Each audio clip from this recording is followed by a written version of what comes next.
Hello everyone, it is Joe here from Omnipoke alongside Jack, and today it's time for our Guardians Rising set review. This is a set comprised of the Sun and Moon Plus 1 expansion, as well as the Sun and Moon 2 expansion. So lots of cards to get through, we've got a long list, and we're going to be going through a whole bunch of things. The set's being released very soon, Yeah. and we've also added something new for the first time with our set reviews. We are putting a 5-star rating to all of our cards based on the current information we have on the cards. So that's saying what combos we can immediately see, not really mentioning how they could be good in the future, because some cards have potential down the line, but currently we can't see them, obviously. So please bear in mind that this rating is based on what it will do as soon as it enters the format. As soon as we get this set, how impactful will these cards be? So, let's jump straight into it with the grass types. Yeah. Kicking things off, we've got Golisopod, a stage 1 grass type, 130 HP. Got an ability and an attack. His ability is pretty simple. It's just called Armor. Any damage done to this Pokemon is reduced by 30. So it's just a nice little extra tanky ability. If you've got your abilities online, it's going to make this guy a little bit more difficult to take down. His attack for a grass and a DCE does 80 damage. Resolute Claw. If your opponent's active Pokemon is a Pokemon GX or EX, it does 70 more. So it's 150 for 3 energy if they're a GX or an EX, which is really nice numbers if you are in that sort of situation. We've added a couple of cards in here. Choice Band means that this does hit 180 technically on GXs and EXs, which is really nice. Less so against GXs because a lot of them are breaching the 200 HP mark now, but some of the old EXs will be one-shot by this guy, which is relevant. Forest means that we can set this guy up technically on turn 1, or at least evolve into him on turn 1, meaning that we're not going to have sort of these Wimpods with a low HP worried about getting them knocked out in the early turns. And then we also think this is going to be paired with Lurantis, if anything. As you can see in the top right-hand corner, we have only given this a 1 star out of 5. Immediately, I don't think there's a huge place for this deck. I don't think Golisopod is good enough to warrant an archetype by himself. I think you always want to be playing Lurantis to kind of power this guy up instead. Just because if you're ever in a situation where you're actually playing against a non-EX deck or non-GX deck, you're going to be capped at 80, 3 for 80, which is just not favourable numbers. It's not a nice amount to be doing, and there are a lot of other non-EX attackers that are just much better than that. So that's why we've only rated this a 1-star card, simply because you have to be able to play it with Lurantis to be able to cover some of these other matchups as well. And at that point, Lurantis himself or itself gains a lot of good tools, and I think there's very rarely going to be a situation where Golisopod is the first first in line that you play with Lurantis. Yeah, I think it's just a space issue. It's a stage 1 when you're already probably playing a stage 1. And Lurantis is pretty much good enough. I think its numbers are improved a lot this set. If you have Choice Band and one of the non-GX Lurantis in play, you hit 170 anyway, so it's not really... Golisopod doesn't really fill a gap that the deck can't really achieve anyway. Of course, it has the Chlorocythe GX as well, which gets way better with Choice Band and the Lurantis non-GX as well, so one-hit KOing stuff isn't the problem for the Lurantis deck anymore. So Golisopod doesn't feel like it serves a purpose, and outside of the Lurantis deck, I think its energy attachments are too slow. There's not enough, because it's got a grass cost on top of Colourless. It's not really a splashable card, so despite it being an awkward non-EX to take down, I think it's not really worth the slot. On to Trevenant now, which is what we've rated as a 3-star card. First of all, I mentioned for the Phantom, it's a grass type, which means we can actually use Forest of Giant Plants to now evolve into the old Trevenant in Expanded, which is really important. Not sure if you actually want to, because I think D-Valley is really important for that deck, but it's something to note at the very least. And if we're playing the new Trev, this is also relevant, of course, in Standard. It means we can be attacking with this guy on the first turn of the game, going second. So Poltergeist for 2 colourless energy does 30, and your opponent reveals their hand. This is 30 damage times the number of trainer cards in your opponent's hand. Very strong attack. It actually reminds me of Noctowl that we saw back in Breakthrough. High Flight did 20 times the amount of item cards revealed. So trainers is covers a lot more, which is very good for you. And its damage is much better because, of course, it's 30 times rather than 20 times. Everyone thought that Noctowl Plume would really kick off, or not really everyone, but we all sort of respected it and tested it out as soon as Noctowl hit the scenes, but it never really hit many heights. I think Trevenant is obviously much better in a lot of regards. Its output is much better. Also, it's more immediate because it has better synergy with Vileplume in that you're already playing Forest. You can evolve into this guy turn 1, which means you have less clunky cards in your opening hand because you can physically play cards down more often. So you get the turn 1 Vileplume more often than you did with a Noctowl list. You have more HP as well, so you hopefully stick around longer.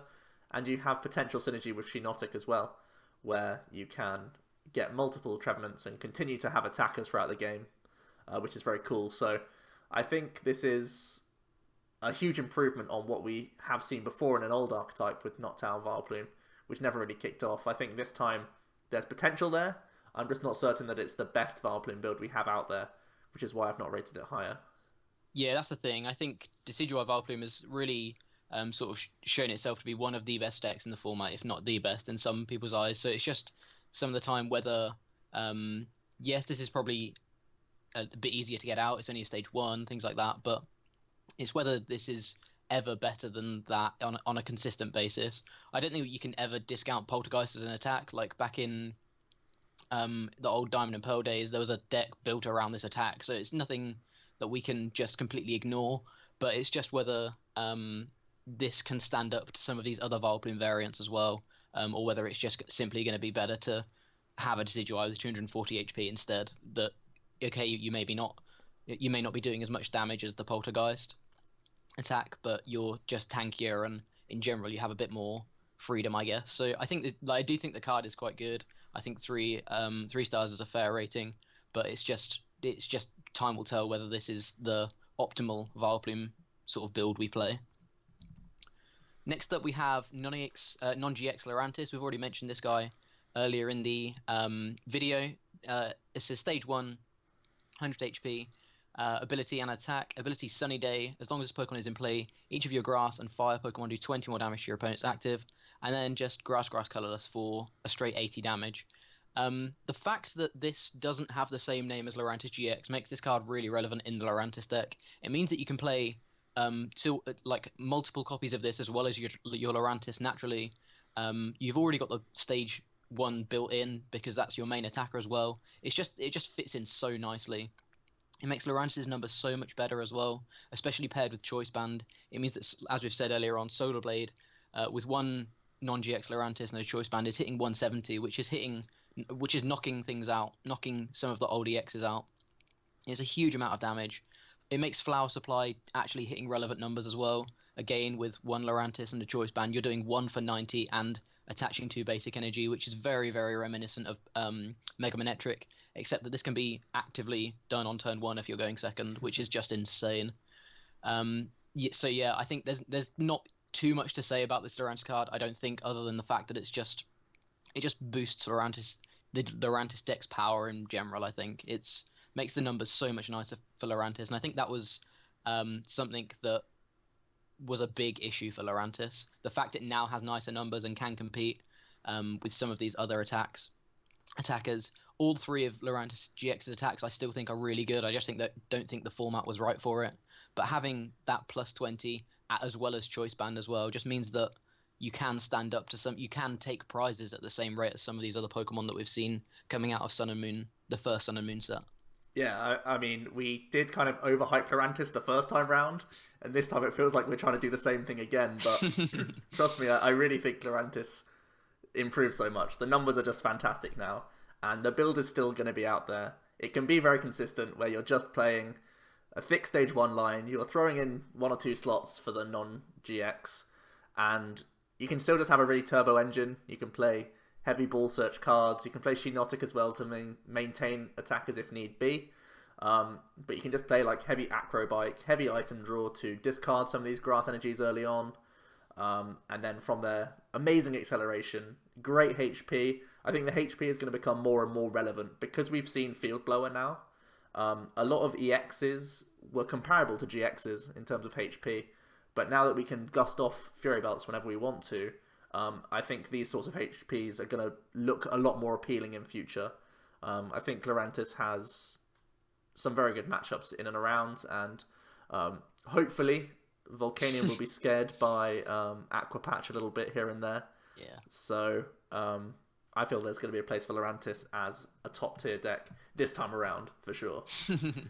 Next up, we have Tapu Bulu, potentially a very good tool in the Lurantis deck. It's a 3-star card from us. It's 180 HP GX Pokemon with no weakness, which is, first of all, a huge shout out for no weakness. It's something we're seeing in this set with some of our Tapus, which is very cool. It's a basic Pokemon with 3 attacks, all of which have their merits. The first is simply, for a single grass, 30 damage. It's not too shabby. Think about having, again, the regular Lurantis in play and Choice Band, and that's starting to really... It's not much of a poke, it's actually really relevant numbers from turn 1, which is very cool for you. Then it's 2 attacks.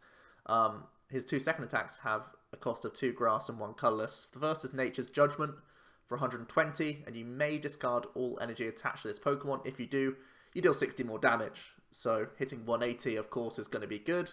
210 with just the Choice Band, and that's before we even factor in the Lurantis, which I think you'll be playing it as a 1 or 2 of in the regular Lurantis deck. I don't think it's worth playing as a quad Bulu deck. I think before Field Blower came out, I was pretty hyped on a list like that with Heavy Fury Belt, Heavy Aether Paradise, and Heavy Max Elixir. I thought that was potentially a deck in the making, but now that we've seen Field Blower, the tank potential of this deck goes down greatly. Basically, 1 Field Blower loses you 70 HP, which is horrible.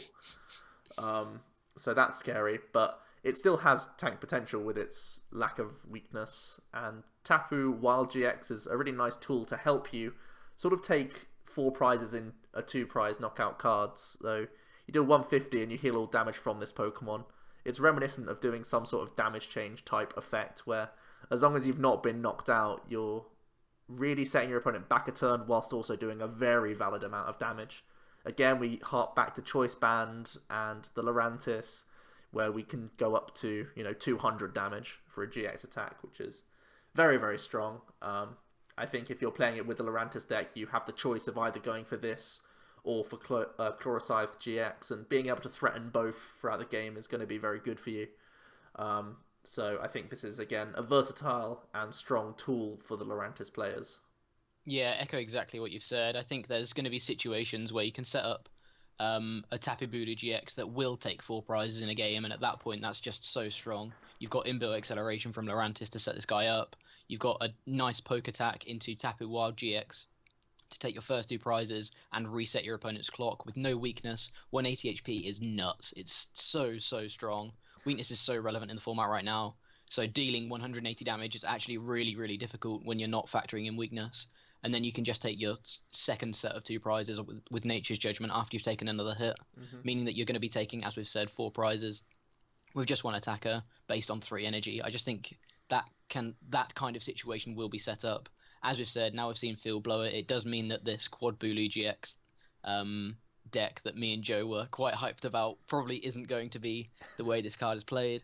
But that being said, I think it's a really versatile attacker for this Lurantis deck. Again, it's just more and more things that Lurantis is gaining. I really like this card. Next up, we have Victini or Fliptini, kind of a reprint, slightly different. Playing it for the ability, once during a turn after you flip any coins for an attack, you may ignore all of those coin flips and begin flipping those coins again. You may only use 1 victory star ability each turn. So we've actually rated this as 1 star because immediately there are really not too many uses for Victini. Obviously, this card was really, really relevant when it was back in the day, back in the black and white days, because the VVV deck was actually really, really sort of a difficult thing to deal with. The fact that you had such insane chance to be able to auto-paralyze each turn was nuts.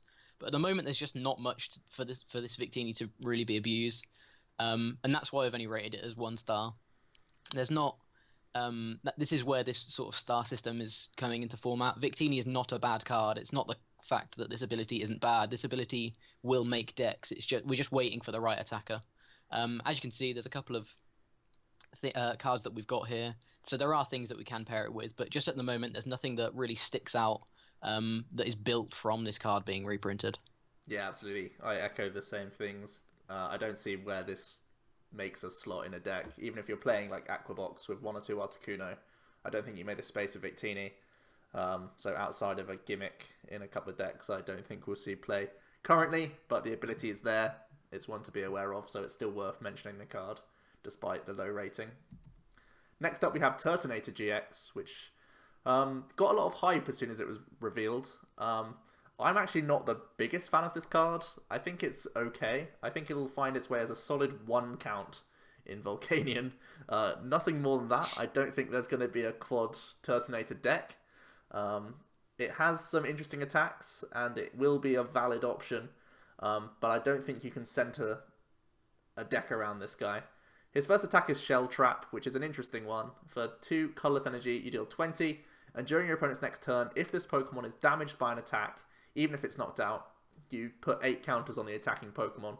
So think of it as a souped up bursting balloon as an effect of an attack. What I don't like about this is, so technically it's a 100 damage for DCE, right? That's how you want it to be. But you have to, the way that it's traded off is not favourable for you. Doing an upfront 20 is really poor. Even with things like Choice Band, you go up to 50. If you start using Steam Ups, then it starts getting pretty dangerous. But if you're playing, if you're steaming up, then you're having to play a split of like DC and fires, or you've had to commit double fire energy to this guy. And if you're committing double fire energy, you can just use things like Non-EX Entei and do just as much damage a lot of the time. So I think in terms of upfront output, which is what Volcanion's great at doing, Shell Trap doesn't suit the archetype very well. It's good at stalling, but Volk isn't a deck that likes to stall. So I don't think Shell Trap is fantastic. Bright Flame is very good. For 2 fire and a colourless, you deal 160 and discard 2 fire energy attached to this Pokemon. What I really like is slapping the Choice Band on takes you up to 190. So even if you've been hit with a Hex Maniac as the Volk player, you still one-hit KO whatever's in your path. So I think that's one of the main reasons I like this card. Even though it's a Pokemon that sits on your bench that isn't named Volcanion EX, which gives you less Steam Up potential, it means you're less reliant on Steam Up, which the deck is currently like, one of the Achilles heels of Volk is getting hexed on a certain turn, or Garbodors come into play. Stuff like that is a problem, which is fixed by Turtonator because you can still just one-bang things, which is absolutely awesome for you. And then you also have the GX attack, which currently Volcanion plays no GX Pokemon. So this is like a really nice option for the deck. You are able to attach 5 Fire Energy cards from your discard pile to your Pokemon in any way that you like for a single Fire Energy. So, first of all, I'm going to throw out there that you're not going to completely change the way Volk is played. I don't think we start going for like 4 Scorched Earth, 4 Sycamore, 4 Ultra Ball, like 4 Professor's Letter just to find the Fire Energies as quickly as possible. So that we can dump 5 turn 1 and Nitro Tank and set up 2 Volks. I mean, it sounds awesome. It sounds incredible, but it's not very consistent that you can get 5 energy in your discard pile. I remember thinking back to Quad Entei lists or Entei Charizard, those sorts of archetypes where it had a very turbo engine, and this is even when you had Battle Compressor, and even then it was hard for you to hit like a Blacksmith combo, and that's only like 2 or 3 fires. So getting turn 1 Nitro Tanks is not the way I see this card. It's more of a supplement, either mid or late game. When you've gone aggressive with your Volcanion EXs, you've gone for like aggro elixirs to get a turn 2 knockout on Volcanic Heat on something important in the opponent's active, knowing that mid game you can Nitro Tank and set up double Volk later on. So I think, if anything, this takes a slot of a non-EX Volcanion in your list, rather than being a tech attacker like the Entei. But I do think it's a valid one-off for the reasons I've mentioned, but I don't think the entire archetype changes to fit Turtonator in like 3 or 4 counts. I don't see that as the best way to play this card. Yeah, I think Volk is a really tight package right now, and there's not much that needs to be changed. As we've said, this means that the Achilles heel of Volk being its ability reliance, you are getting a free Steam Up just through the attack having 160 instead of 130, so sometimes that will be relevant.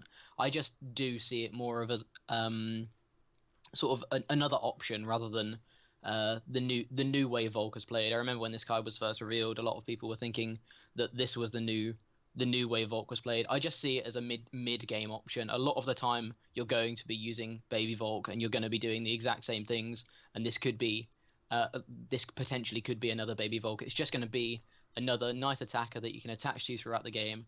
Means that you don't lose to Hex, as we've said. And if it does get to a point where you haven't been able to hit your Baby Volks or things like that, you do have Nitro Tank in the mid to late game just to close out a game and guarantee yourself some setup. I don't think the card is insane, but I do think it really warrants a place in Volk. And it's just another nice attacker, even though we've said it's not a tech attacker. Having multiple attackers in any deck that can do all do a little bit of something different is just really, really nice. It means it's just one of those psychological things. It's another thing your opponent has to play around. You may never announce Shell Trap, but it's just another attack that they're going to be thinking, oh, you could announce Shell Trap at some point. So it's just one of those cards that I think will naturally just fit into the deck, but won't change it substantially. Next up, we have Salazzle. Salazzle is a 1 star out of 5, simply because I just don't see where it fits right now, and it's not particularly searchable. Its ability Hot Poison: when you play this Pokemon from your hand to evolve your opponent's active is now burnt and poisoned. So that's essentially Laser Bank. With the new burn rules, it's technically a plus 30 for the turn. And in going back to their turn, they could keep the poison, they could keep the burn, But this is essentially a plus 30. The attack is pretty irrelevant. Fire, colorless for 90, discard an energy. You're very rarely going to be using this as an attacker anyway. The ability is why this is here, I think. That being said, it's just not particularly splashable. And even though we've seen a lot more special condition sort of love over the part in Sun and Moon 1 at least, with Burn being sort of brought back, I just don't see a deck where this is particularly relevant. Like I say, it's not particularly searchable. 110 HP means that it's not level ball searchable, it's not heavy ball searchable, it's just ultra ball searchable. So it means that you're committing your ultra ball for the turn just for a plus 30, which in some matchups will net you a knockout, but that means you're then running a stage 1 just for a plus 30. And the fact that we have Choice Band just means that just run Choice Band, just run 2 Choice Band instead of a 1/1 Salazzle, and you're going to have a much more consistent plus 30 every turn. I just don't. I think this card could have been good at a different point in time, but the fact that Choice Band is in the set as well, I think it makes the card very, very irrelevant, at least until we see some love for these special conditions in some other way. Yeah, I completely agree. Choice Band is much more consistent, saves you slots, and all around just better. I like what you say about the searchability. Looking at like cards that have been similar in the past, looking at things like a Moongus, it only really succeeded in decks that played like 4 levelable because your other attackers were levelable, searchable, and such. So the fact that we haven't got anything of the sort for Salazzle currently means it's not going to be a fantastic card. Next up is the first of 4 Oricorios. This is the Ballet form, and so far we've only put it as a 1-star card. Its first attack is the main one to keep an eye on. Hot-Blooded Dance. Search your deck for 3 basic fire Pokemon and put them onto your bench. Shuffle your deck afterwards. It's a good effect of an attack. It's effectively Bridget, but strictly for fire types. And it's a good opening move, I guess. I think particularly for the Incineroar deck that loves having lots of fire Pokemon on your bench, it means that you just go ahead and grab like 3 Litten or like 2 Litten and a other card that's another fire Pokemon that sits on the bench. What's great is Oricorio itself is a fire type, so it adds to the damage of Incineroar. The only issue is Incineroar's a bad deck, so it's a good effect for a bad deck, which is a bit of a shame. Kindle is also worth noting. For 2 fire, you do 30, discard an energy attached to this Pokemon, and then discard an energy attached to the opponent's active. Sometimes that can be a favourable trade for you, if it's things like double colored energy that you're getting rid of. It can actually help out your Decidueye matchup, which is pretty bad for Incineroar until you start evolving up. So Oricorio can buy you turns against that deck, which is actually quite valuable. So Oricorio does improve the Incineroar deck. I just don't think it improves it enough to make Incineroar an actual deck. Yeah, the fact that we also have Field Blower as well means that Incineroar loses its Skyfield so much more often. I think this card is cool for the Incineroar deck, but it's only ever going to be as good as the Incineroar deck is. Yep. Next up we have Alolan Sandslash. Really cool Pokemon. Ability Slush Rush. Once during your turn, before you attack, you may draw a card. Really simple, but never underestimate card draw. Like, having more cards means you have more options, means you win the game more often. It's a really simple ability, but it's actually really, really cool. And then Smash Turn with for Water and DCE does 50, and switch this Pokemon with one of your bench Pokemon. So it's essentially kind of a strafe style mechanic. I've only rated it 2 stars simply because I don't think it's ever better than the Umbreon strafe deck. Umbreon has more HP, does it for less damage. You're running the Evolutions package a lot of the time anyway, so you're going to be hitting for 60 instead of 50 on some things anyway. So it doesn't ever, I don't think it ever sees play over Umbreon as a strafe style deck. Whether we ever see this as a bench sitter just to draw extra cards is, I think, a bit more of a difficult analysis for us to make. Slurpuff was played, and it's a worse ability, but it is a similar ability. Slurpuff let you draw 2 if it was in the active, and we did have Floatstone in the format at the time, so it was relevant. We could sometimes draw 2 instead of 1 before going into our main attacker. But I just don't think this card is actually impactful enough. Like I say, drawing a card is really, really cool. Being able to draw an extra card is really, really useful. But it's a stage 1. The fact that it's a stage 1 means that you're at least taking out 2 probably consistency cards from your deck, which means that you're going to be drawing more cards, yes, but you're not going to be drawing more consistency cards. So I just don't think as a stage 1 it's particularly consistent, and it helps too much, especially with the fact that Smash Turn isn't... I feel it's slightly overcosted. If it was for 2 energy, I think it would be a different story. I think the attack could actually be pretty relevant, though maybe the difference between 3 and 2 with Aqua Patch being in format may be kind of less relevant now. But that being said, I don't think it's ever played over Umbreon as far as a strafe mechanic. It's just going to be whether we see this ability being particularly relevant, I guess. Yeah, I mean, I had to fight with Jack to make this more than a 1-star card. I think the issue with the card is it's too squishy. It's only 110 HP. The commitment of 3 energies is a lot to a Pokemon that can simply get Lysandered and KO'd quite often. But strafe decks, I think, will be coming back. Choice Band is nice. It reminds me of Donphan's numbers when you have a Choice Band on. When you start getting multiple, you do start drawing a lot of cards. Drawing a lot of cards is fantastic, especially for something like a strafe deck, because you are sort of combo-based, where you need to keep finding your float stones, keep finding more energy to keep going, really, and keep restoring these stage 1s. I think there's a few things that make me like it. The new stadium that we have that searches out basic water types means you can at least guarantee lots of Sandshrews and Pyukumukus, which at least, kicks off the strategy.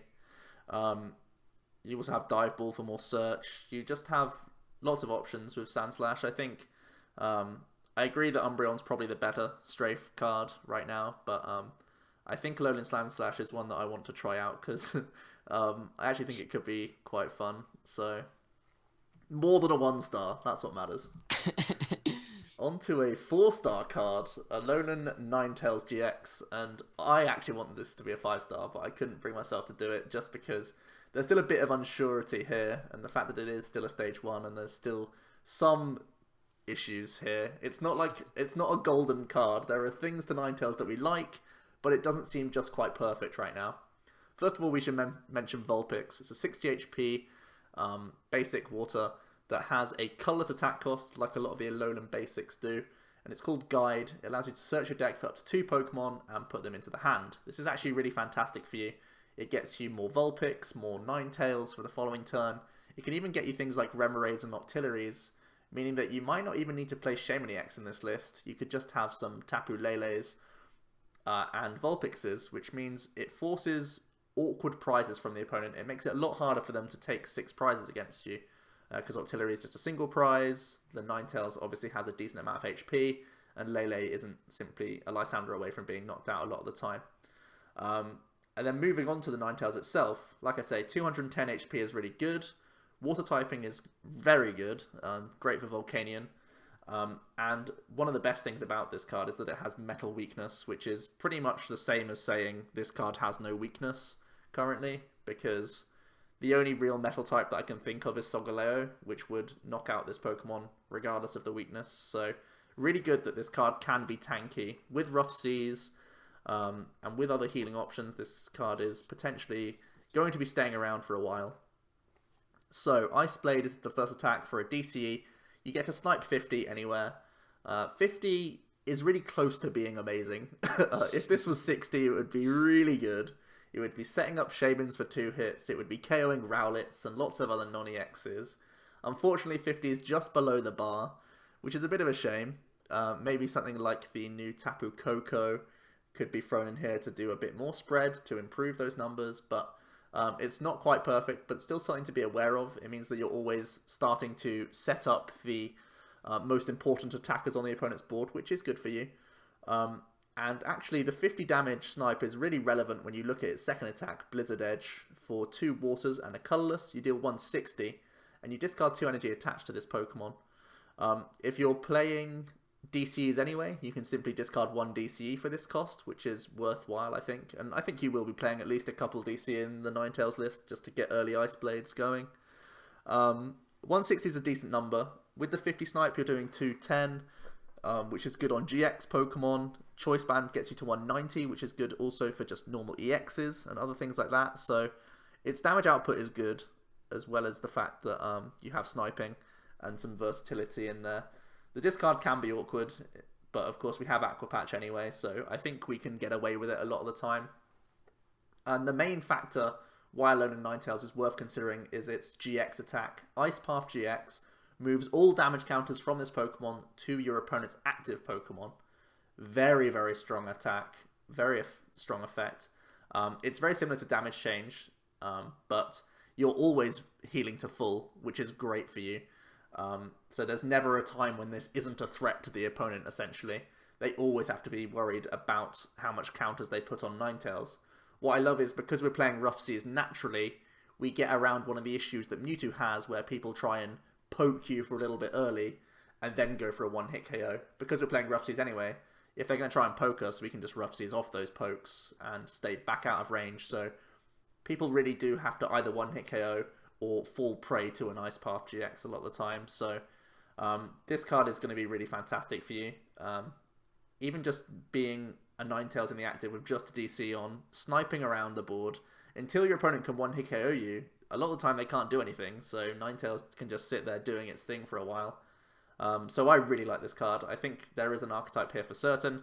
There's so much good water support. We have Aqua Patch, we have Dive Ball. Octillery fits in more naturally to the deck. The Vulpix has a good attack, and the Ninetales is just hard to play around. It's like Mewtwo, but one of the issues that Mewtwo has is that people can counter Mewtwo quite easily. There's Mega Guardi, which is a decent archetype that just hits for weakness.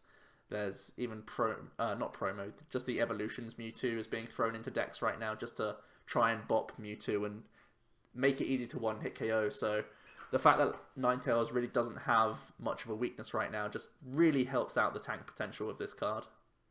Yeah, there's a lot I really like about this card. It's just, for me, it's a little bit as to whether I want to see how good Aqua Box itself is before committing to Alolan Ninetales. The big sort of the thing I like the least is the fact that it's a stage 1. So sometimes I do feel like Aqua Box is going to be doing a lot of these kind of things, but on basics instead.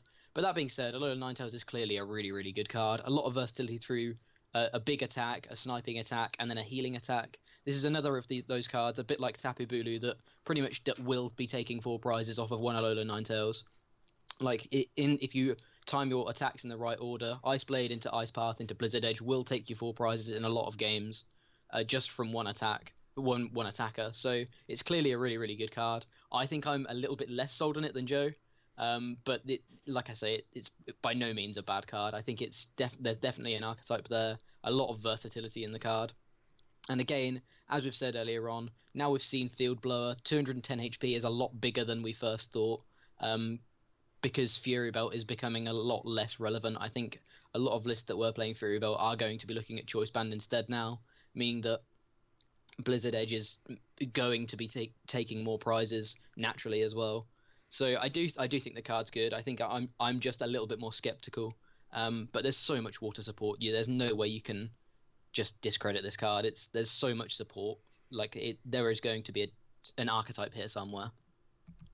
Next up, we have Wishy-Washy GX. This is definitely a 1-star card, unfortunately. 210 HP basic, so with a Fury Belt, 250 HP basic. Whoa, we're a Wailord.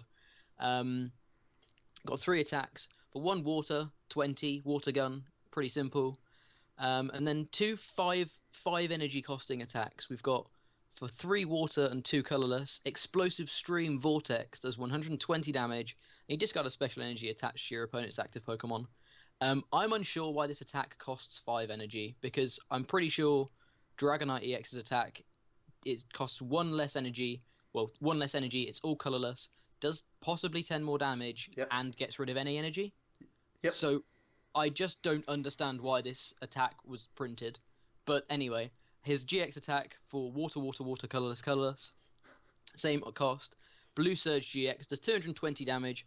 Move all energy attached to this Pokemon to your bench Pokemon in any way you like. So we've got Max Elixir, we've got Palkia, we've got Aqua Patch now. We can get 5 energy on. It's probably not that difficult, but the attacks just feel so underwhelming. Like, well, the main attack feels so underwhelming. Blue Surge will be taking a knockout, and you are able to set up subsidiary attackers with that, which is really nice. It means that if your Wishy-Washy is about to go down, it's not losing any energy. It's just like a big Y-Cyclone, which is really, really cool. But I just don't ever see this card being any better than like the 2 or 3 good water Pokemon we have right now. There's a couple of interesting notes. The fact that it's weak to lightning actually isn't good anymore. With that, we gained some pretty good lightning cards in this set as well. I just don't understand this card. I think is just the feeling I have. There's nothing that sticks out to me that would make me want to play this over things like Lapras or even Alolan Ninetails. Blue Surge, yes, is just a big Y-Cyclone, and we know Y-Cyclone is kind of a relevant attack. We talk more about Y-Cyclone later, I guess, on another card that also has Y-Cyclone reprinted. But his other 2 attacks are just so bad. I don't understand why this card is ever better than any of the other sort of Aqua Box style support we have. Yeah, so I get the mentality of Wishy-Washy. In a dream world, you go turn 1 Water Gun, that's fine. Turn 2, they hit you. And then it comes back to your turn, and You've somehow got 5 energy on. DCE patch. And you go 220 KO, and your early turn of damage has been completely wasted because I've moved all the energy off myself, and I've set up Laprases and other things on the bench. Cool. But really, it's not worth it. It's not going to happen, first of all. It's really rare that you'll be able to go DC patch. Plus, you don't want to play DC in the first place. And additionally, Lapras is really good in the early turns. Collect is way better than just doing 20. Maybe if Water Gun was the collect attack, maybe I could see it being more relevant because it sits there, soaks up hits while setting you up. But no, you're hindering your own setup because you can't collect. So it's just too much commitment. It's too expensive. Simply, that's the reason why this card won't see play. Next up, we have Tapu Koko GX. This is the first of the lightning types. And it has an awesome ability, Aero Trail. When you play this Pokemon from your hand onto your bench, you may move any number of lightning energy attached to your Pokemon to this Pokemon. And if you do, switch it with your active Pokemon. So it's like the burst-in effect that we saw on Dragonite EX back in the day. And Dragonite never really saw more than niche play. But I have hope for this card for a couple of reasons. First of all, it's a lightning type. Lightning type is something that we have been lacking a lot in the format. Think about the decks having to tech in Zeb Striker just because we need something that hits lightning. Or hits the lightning weak Pokemon like Rayquaza and Yveltal, for example. And Wishy-Washy, because that's going to be super relevant. The second reason I really like this card is that it has no weakness, just like the other Tapus. So this card has tank potential. And when you're using this ability, Aero Trail, the idea is that you tank a hit, and then your next Koko comes down, and you move the energy onto a new Tapu Koko. So now on your bench, you have a damaged Tapu Koko with no energy commitment onto it, and your new main attacker is completely free of damage. That's the idea here. We're trying to remain as healthy as possible. You're going to be a very much all basic deck, and therefore you'll have a lot of space to have a high energy count with max elixirs. You can go down the Electrode route, but I don't think it's going to be the best one because it's kind of clunky and you're giving up prizes, which is never a good thing, even if you're trying to be a tanky list. I think playing 1 or 2 Jolteon is going to be fine because it's a free retreater and it can win you games on its own back anyway. And the two attacks of Tapu Koko are both pretty okay. For Lightning, Colourless, you do 130, which isn't that bad, actually. Solid 2-hit KOs, even on the chunkier GX Pokemon out there. Solid 1-hits on Yveltal and Rayquaza, which is great. And then it's... second attack is where it really gets exciting. For 2 Lightning and a Colourless, Tapu Thunder GX does 50 times the amount of energy attached to all of your opponent's Pokemon. So this can be one nutty turn for you, basically. The idea is to take a cheeky 2-hit KO at some point in the game with just Sky High Claws. Tapu Thunder gets one big 1-hit KO in the game, and then you're going to try and KO a Shaman to finish off your game. That's the idea. So really, you only need to Aero Trail like once or twice in the entire game to get ahead in prize race and deny enough prizes throughout the game. Tapu Thunder GX is absolutely nutty. It's really good against a whole bunch of archetypes. Fantastic against Turbo Darkrai, fantastic against Volcanion, fantastic against Mega Mewtwo even, Aquabox. The list just goes on because so many decks are reliant on Max Elixir right now. But they are forced to put energy on the board. Think about Turbo Darkrai. It can't not put energy on the board, especially when you're playing Aero Trail anyway. Like, they can't be happy with 2-hit KOs against this deck because they lose the game anyway. So either they attach and play into Tapu Thunder, or they don't attach as many and they play into Aero Trail. There's no way around this. So it's really cool. Another thing that I like about the ability is really... Garbodor is mainly seen in Yveltal more than anything else, and you're a Lightning deck, so you don't really need to win the game with your ability. You probably win the game because Sky High Claws is getting 1-hit KOs every turn, and it's going to be hard for the opponent to recover. So there's so many things I love about Tapu Koko. Yeah, I think this card is really, really cool. There was some small success with, I don't even want to say small success, there was some success with Bursting Dragonite. Back when that card was relevant. I think it's just a better card. It's got a nicer attack cost. It's got a better attack. I think there's definitely potential for this kind of effect. The biggest downside, I think, is that we don't have that much bounce in the format at the moment. Mm-hmm. I'm pretty sure we may not have any. I can't think of any off the top of my head that's super relevant. There's a couple of things coming out in the next 6 months or so that we've already seen, but that's the only downside to this deck at the moment, I think, or one of the only downsides. It's just whether you can consistently deny enough prizes, which I think you should be able to do, provided you can find your Tapu Kokos enough of the time. Again, the Lightning typing is just super, super relevant. Being able to Aero Trail means that kind of any starter you put in the deck has free retreat as well. Because you're always going to be able to move them out. Yes, they become Lysander stall targets, I guess, later on, but that just means you can Aero Trail back into other stuff. You can't really be Lysander stall with a deck like this. That's why we've got some various sort of crazy cards down at the bottom. All of these cards could be seen as you don't want to start with Tapu Koko because you immediately lose value from its ability. That's one Aero Trail you can't use. An Aero Trail is what's going to win you some games. So therefore, you're going to want to run some of these weirder Pokemon that we've got here. Unknown sort of end proofs you, which is really cool. Klefki is really, really nice, provided the Megas stay relevant, but I think the only Mega you don't naturally have quite a good matchup against is Gardy, and you probably don't have that bad of a matchup against Gardy anyway, because they need to be able to clear their board against multiple Tapu Kokos. But yeah, Klefki just is another option for them, for you to deal with them. Having the free attack Vulpix that we talked about earlier on means that you can search for your Tapu Kokos to be able to Aero Trail next turn, and not having to attach to the active means that you can commit your Max Elixirs to other attackers as well. Just having a free attack. So yeah, I just think the card is really, really solid. It's a really, really versatile card, and again, that no weakness is just really, really relevant. I think we've relied on weakness for a good 2 or 3 years now, so I think these Tapu cards are going to be relevant, if anything, just because you can't one-shot them for 90 damage like some of these other Pokemon. Next up, we have Vikavolt GX. A 1-star out of 5 card, simply because it's a stage 2, and I think it's a little bit too expensive for what you're getting. 240 HP is huge. We've seen that it's a relevant number in the fact that it's just really, really difficult to deal with. Charge Beam Lightning does 50 damage. Attach 1 energy from your discard pile to this Pokemon. So it sets itself up, and 1 for 50 isn't anything to sniff at all, which is really, really cool. Like I say, setting itself up is actually going to be better than nothing because his next 2 attacks both cost 4 energy. Super Zap Cannon does 180 damage for lightning and 3 colorless, and you discard 2 energy attached to this Pokemon. So you are going to be taking a knockout against some of these older EXs with this attack.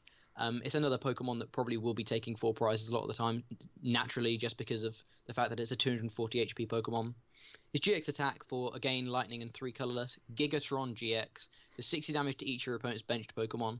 So with a wide lens, you are going to be knocking out every Shaymin on their bench. So yes, you can win a game with 1 attack if they manage to bench 3 Shaymin. But the fact that it's a stage 2, we saw Vikavolt in the Sun and Moon base set. It hasn't become relevant. I think one of the main reasons is simply because Charger Bug isn't a grass type. I don't think we will see a grass type Charger Bug ever, but we're losing Forest in September anyway, so it's highly irrelevant for the standard format anyway. Strong Charge is a good ability, and it does pair well with this Vikavolt. Naturally, through running the same evolution line, similar to how Lurantis and Lurantis GX work well together. But again, it's a stage 2 that you do actually have to evolve into a stage 2, so it's just too slow right now. Whilst we still have Vileplume in the format as well. It's another of these hindrances that I just think means the card isn't ever going to be strong enough to be able to break that barrier through being a stage 2 and having to deal with Vileplume in the format and things like that. Yeah, I agree. It's a stage 2. That's a problem. It requires 4 energy, even with the acceleration from, you're playing a fixed stage 2 line. You're playing probably 3 GX, 2 just regular Vikavolts, and then like a 4-2 line of the lower forms. It takes up a lot of space. Wide Lens is actually hilarious. I think Gigatron is a really nice GX attack. Everything's really good about the card. It's just the fact that it's a stage 2. Even Charge Beam's like good damage. 1 for like 80 with a Choice Band. That's actually pretty tasty. With acceleration. And potentially the next turn you're doing Super Zap Cannon, but that's still like turn 3 best case scenario. And by best case scenario I mean you've got Candy turn 2, Charge Beamed with an energy in the discard pile, and the next turn you've got a Vikavolt out that's a non-GX. Either via more candies or just evolving up. And there are definitely going to be times when that doesn't happen. And your first GX goes down, and then you're super sad because you're having to search for another GX rather than the non-GX. And that in turn also loses you the game because you've had to evolve up those Charger Bugs onto something that's not your main attacker. Or you had to do it for the main attacker, which is also too slow because you don't have the support from the non-GX, so everything crumbles by turn 2 if it's not gone well for you, and that's why the deck won't see much play. On to Tapu Koko. This is close to being a 5-star card because it is the best lead we have in the game now. It is a free retreat Pokemon with 110 HP, so it's similar to something like Talonflame, but it's actually a basic Pokemon, which is really good for you. It's also a lightning type, which is relevant. Its attack for a double colorless is Flying Flip, which does 20 damage to each of your opponent's Pokemon, not applying weakness and resistance to the bench, of course. But yeah, this is really good damage. If they have a full bench, that's 120 for a DCE.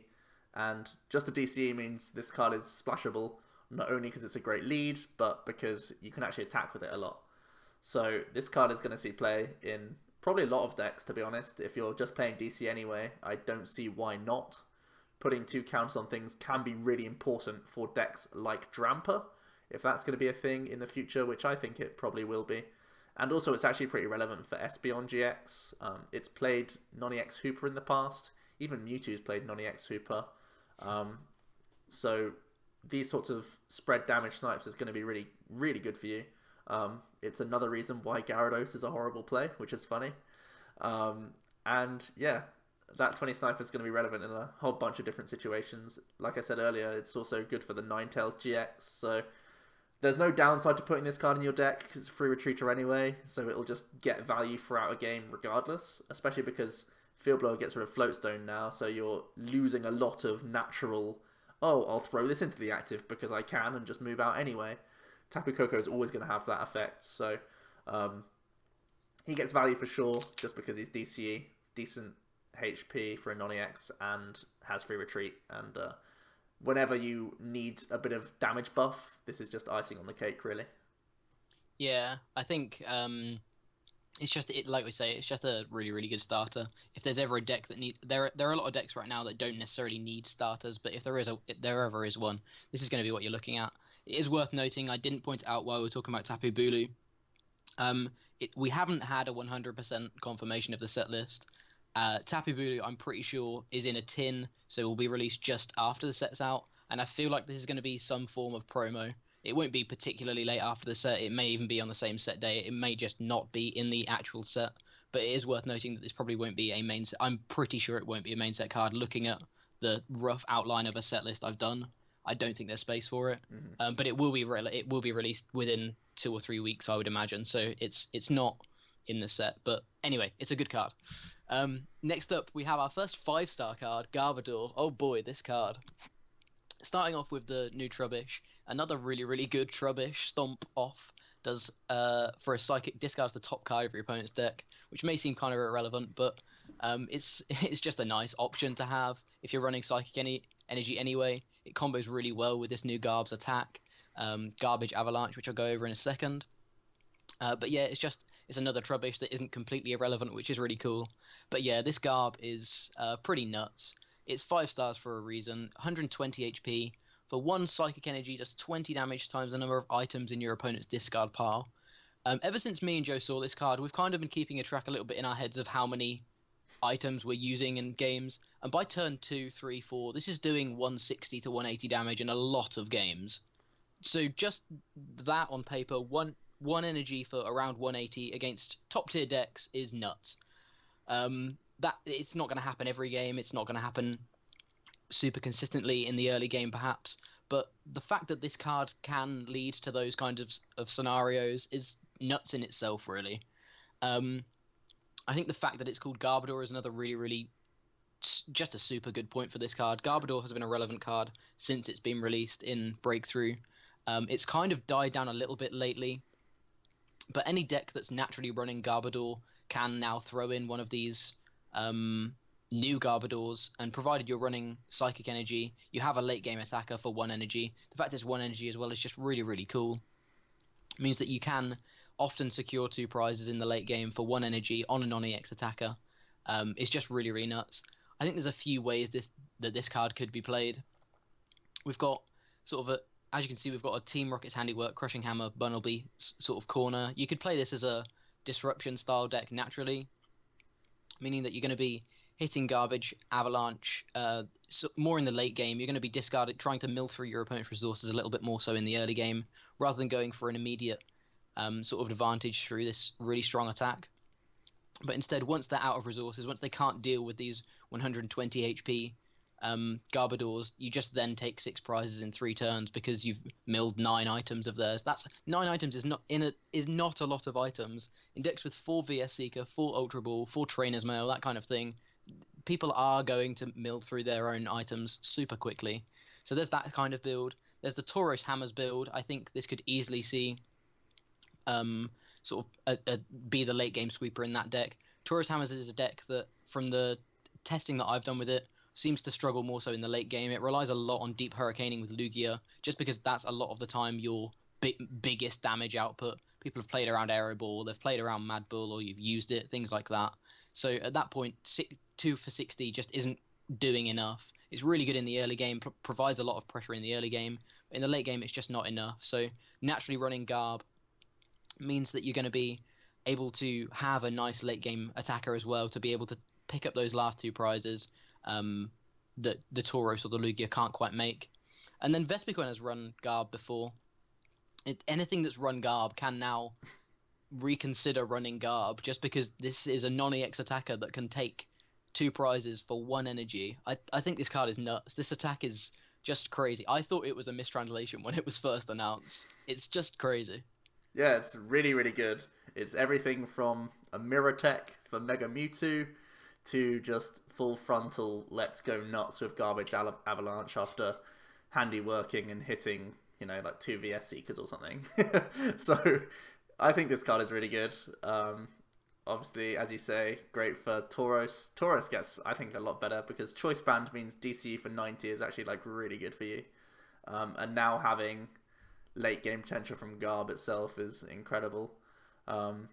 I do like the Bunnelby type engine where we're going to try and discard a bunch because it almost feels like it's like you're just playing Houndoom Mill where everyone's playing Gumshoe's GX to try and just blow up an attacker. It feels like it's that, but Garbodor, and you can do that attack more than once. You can just like keep steamrolling once you've gained control of the board. So yeah, it seems like there'll be a few archetypes where Garbodor is a heavy influence, but also there'll be times when he's a 1 count when you're already playing Garbotoxin, and he can still just be a late game card that you can't play around because there are some archetypes that simply can't play around it. Anything with elixirs needs to not only play the elixirs themselves, but they also need to play things like Trainer's Mail. Ultra Ball, of course, is a huge card. Just there's so many items that you have to play right now, have to play in 4-ofs. You can't get around it. And especially because Field Blower's around, and Choice Band is so important, Fury Belt is important. It's so good for you. It's just so easy to get this damage off. Even if you're not trying, if you're not going for the Bunnelby Handiwork combo, people will get there naturally anyway. So as long as we're playing partners with Garb, I think it'll always be good and always be a threat. Next up we have Mimikyu. This is really only worth the mention in expanded format. Because of Dimension Valley, it makes Mimikyu a very efficient attacker, potentially. First of all, Flinch for a colourless energy just draws 2 cards, very simple. And Copycat is the main one here. For a Psychic Energy, as long as D-Valley's in play, if your opponent's Pokemon use an attack during their last turn, excluding GX, use it as this attack. This can be really strong, of course, depending on what your opponent's playing. If they're going to try and blow you out with a Mega Ray Quasar, or something like that, you can just copycat that and hit them back, which is pretty good. It reminds me of Clefairy.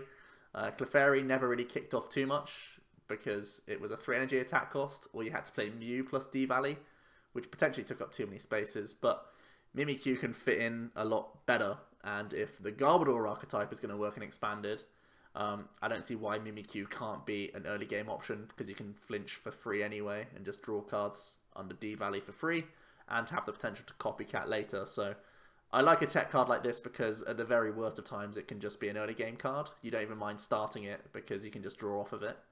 So yeah, I think it fits a nice niche in the format. Yeah, spot on. Next up we have Dhelmise. Very similar to Regirock. Ability Steel, Psychic type, ability Steelworker. Each of your metal Pokemon's attacks do 10 more damage to your opponent's active Pokemon. Again, like I say, very similar to Regirock. It's just a bench sitter that's going to push your 2 shots into 1 shot sometimes, your 3 shots into 2 shots. This card is a 1-star card right now, simply because there is literally no good metal Pokemon in the format right now, or none that are being played super competitively. I still think Solgaleo is a busted card, but it's irrelevant for Solgaleo because you're doing. Well, I guess you're doing 240. Okay, you can knock out a Decidueye. That's pretty cool. But Solgaleo is not a good deck right now. I don't think the format's right for it. That's the only reason Dhelmise is a 1-star card. As soon as we get some relevant metal types, this card could shoot up in value just because it's going to be a bench sitter that will change matchups for you. But there's not much to say right now, simply because we don't have the options for it. Yep, no metal, so not going to see play right now. Next up, we have Tapu Lele GX, and you may be surprised to know that this is a 5-star card. It's basically Jirachi EX having a child with Lugia EX and making one amazingly powerful card that is a 170 HP Psychic type without any weakness. 1 retreat cost. There's 0 bad traits to this card, and 3 traits that are absolutely phenomenal. Wonder Tag is the ability. When you play this Pokemon from your hand onto your bench during your turn, you may search your deck for a supporter card, reveal it, and put it into your hand. So it is exactly the same as Stellar Guidance. Slightly less searchable than Jirachi EX. Jirachi was obviously able to be found via Level Ball, which Tapu Lele is not. But the ability is exactly the same, and you have the trade-off of being less searchable for being less easily one-hit KO'd. You're really not something like Shaman or Jirachi EX, which sit on the bench but have a drawback. You've had to do this to, remain in the game or gain some sort of advantage, if it's card advantage, or just have an immediate supporter effect. There's a drawback later on. As long as you don't play Parallel City, these prizes are there for you, for your opponent to take at any point in the game. And that's always been a problem. Well, Tapu Lele has no weakness, so it can't simply be preyed on too easily. And it has the same HP as a lot of our normal main attackers. So there's no downside to putting Tapu Lele GX in your deck. It'll only ever improve your deck because it's a consistency card, which is helpful to you. For deck building, this is where it's going to be really interesting. Because it means we can start seeing some of these 1 or 2 counts of supporters be a lot more relevant. Something like Pokemon Fan Club and Lily are cards which are amazing turn 1, but no one plays them because you have to play like 3 or 4 of to consistently get this effect on turn 1, and in the later turns it's a terrible effect. Well, now you can actually get away with playing a 1 copy of Lily or a 1 copy of Fan Club, because now you have a much higher chance of being able to hit these supporters turn 1, because we simply need to hit Ultra Ball. And Ultra Ball gets you Lele, which gets you Lily, which can be 8 cards, which is a very strong turn 1 possibility for you. Or it can be Pokemon Fan Club, which gets you, you know, your 2 main attackers and put them straight down onto the board and you're ready to go as long as you have energy in hand. It even means that you can start playing tech supporters like Wally, if you're playing maybe even the Garbodor deck, if your opponent's had a speedy turn 1, if you're up against a Ray player or a Volk player or something like that. You can Wally into Garb turn 1. You can Wally into Alolan Muck turn 1, which is pretty powerful. Stop your opponent getting value from Shaman and Tapu Lele. Yeah, there's a lot of reasons why Wally is much more accessible and considered. And of course, one of the best things is that you can get a turn 1 Hex on your opponent. And Hex Maniac is horrible for a lot of decks getting hit with turn 1.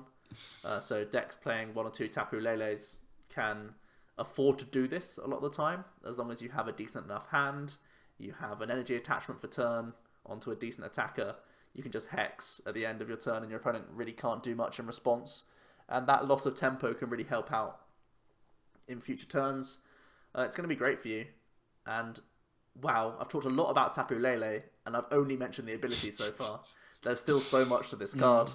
Next up is Energy Drive. It's attack. For just a DCE, you do 20 times the amount of energy attached to both active Pokemon, unaffected by weakness or resistance. Thank goodness it's not affected by weakness or resistance, to be honest, because otherwise we could have seen Tapu Lele wars everywhere.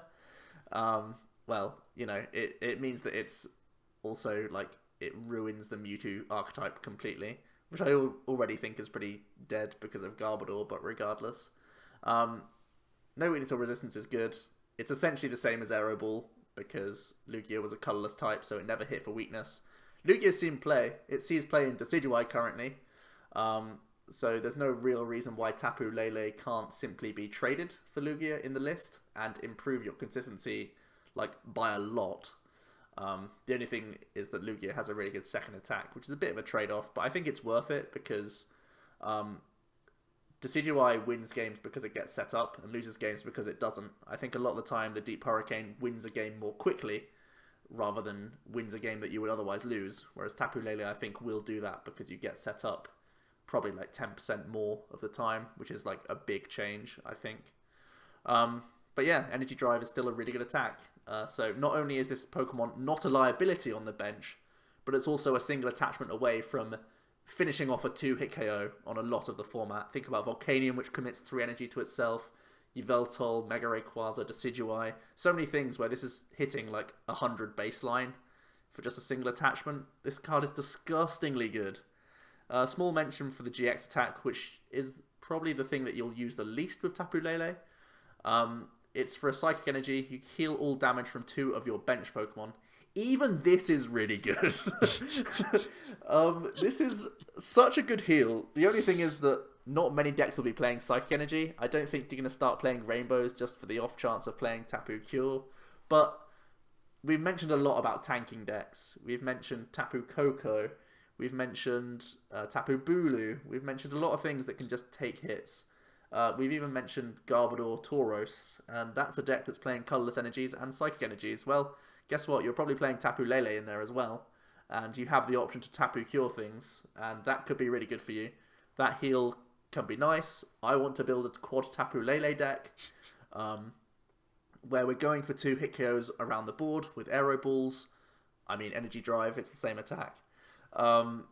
and as you're taking hits, you're giving it back to the opponent, and then, you know, you're retreating between your Tapu Leles. We have the new stadium, which lets you retreat for free, which is incredible. And at one point in the game, you Tapu Cure 2 of your damaged Tapu Leles, and you've set your opponent back 2 turns, which is incredible. So every aspect of Tapu Lele is playable. It's spammable in Rayquaza and Mega Gardy because we have Dragonite EX. It's a great inclusion for Decidueye, but also hurts Decidueye because other people are going to be hexing Decidueye players turn 1. Oh, it's going to change the format so much. This card's incredible. Yeah, the card's good. This card, I think it's actively the best card in the set, like without a doubt. I also think it changes so much. It's such a good support Pokemon. It's such a good deck building Pokemon. Yes, the Hex Maniac thing is kind of degenerate, but it's only for 3 or 4 months, and I just think this card is so busted. I think this is a one of at least in pretty much every deck. It's Shaman level. It's maybe, I don't think it will quite reach the same price, but I think it is Shaman, possibly Shaman power level. Mm-hmm. Jirachi is still relevant in the expanded format, so we know that the ability is good. Energy Drive, as we've said, it is the same attack as Aero Ball, and Aero Ball is used. I actually think you go for a 1-1 split into Decidueye now. A lot of lists were playing 2 Lugia. I actually think it's a 1-1 split because I do think Deep Hurricane is still relevant. But I do also understand the fact that Wonder Tag will win you games, whereas Deep Hurricane will just win them faster. But that being, the card is just nuts. There is very, very little reason to not want to run this in your deck. It's going to up consistency. It's a pretty cheap attacker. It's splashable anyway. It's got no weakness. It's 1 retreat. Oh, this card's really, really good. Let's not dwell on how good this card is. Everyone knows this card is the best card in the set, I think, or at least definitely contending it. Next up, we have another Oricorio. This is the POW form, the Professor's Letter as an ability form, Vital Dance. When you play this Pokemon from your hand onto your bench, you may search for 2 basic energy, reveal them, and put them into your hand. So yeah, just a really, really nice splashable Pokemon that can just mean that you always have energy for the turn. I think one of the biggest uses will be in Mega Gardy. This seems like such a natural fit in Mega Gardy. It's really, really nice. The fact that you can reuse it with Dragonite means that you can always have energy for your Mega Gardies. It just seems to naturally fit in the deck. That's why I've gone for a 3 out of 5 stars. I think this is going to be pretty staple in Mega Gardy. It's also going to mean that you can perhaps even skimp out on the energy a little bit more. Obviously, there's a little bit of a debate as to the Elixir or Mega Turbo build. Maybe not a debate, but there's 2 different ways of playing it, I guess. But this seems to fit in quite naturally in the deck anyway. It's a Pokemon you don't mind despairing to pull up with Dragonite later on. It's a Pokemon you don't mind seeing in your early turns because you're going to be setting up quicker. It's just a really, really nice utility Pokemon. And not only that, I think it's a really, really nice Pokemon to have in the format anyway. It's going to mean that if energy is an issue in your deck, you have a splashable ability that is potentially going to help that, especially when we do see, we've just seen Tapu Lele is going to be about, but when we see some of these cards like Shaman and Hooper, some of these bench sitters rotating out, you may have more space on the bench to be able to drop something like this. So yeah, it's just a really, really nice card and a really, really nice utility card, yeah. Yeah, I really love it. I think it goes straight into the Guardy list. I've played like 2 or 3 Skylar in Guardy before just because I had Letter. And I had to hit energy turn 1, and you have to keep hitting energy. The fact that you can Oricorio like 3 times a game just to guarantee attachments is like so good. So I think this strolls into the Guardy list, and I'm very happy to see it. I think it could see play in like a Skyfield type really aggressive Turtonator list where you're trying to actually get the Nitro Charge turn 1. It's something to play around with. I don't think the aggro Nitro Charge is the best way to play Volk, but I think this is one reason how you can try and make it work. To actually make it a viable consideration is because of this card. So, yeah, I think it's much better than Professor's Letter. Technically, it can be less searchable because Letter is mailable, whereas Oricorio isn't. And if you're not playing Level Ball, it's less searchable. But the fact that it's recyclable makes it pretty cool. So, yeah, I like the card a lot. Next up is the Sensu form of Oricorio. This has 2 interesting attacks. Ominous Dance. For each Pokemon in your opponent's discard pile, place a damage counter on your opponent's Pokemon in any way that you like.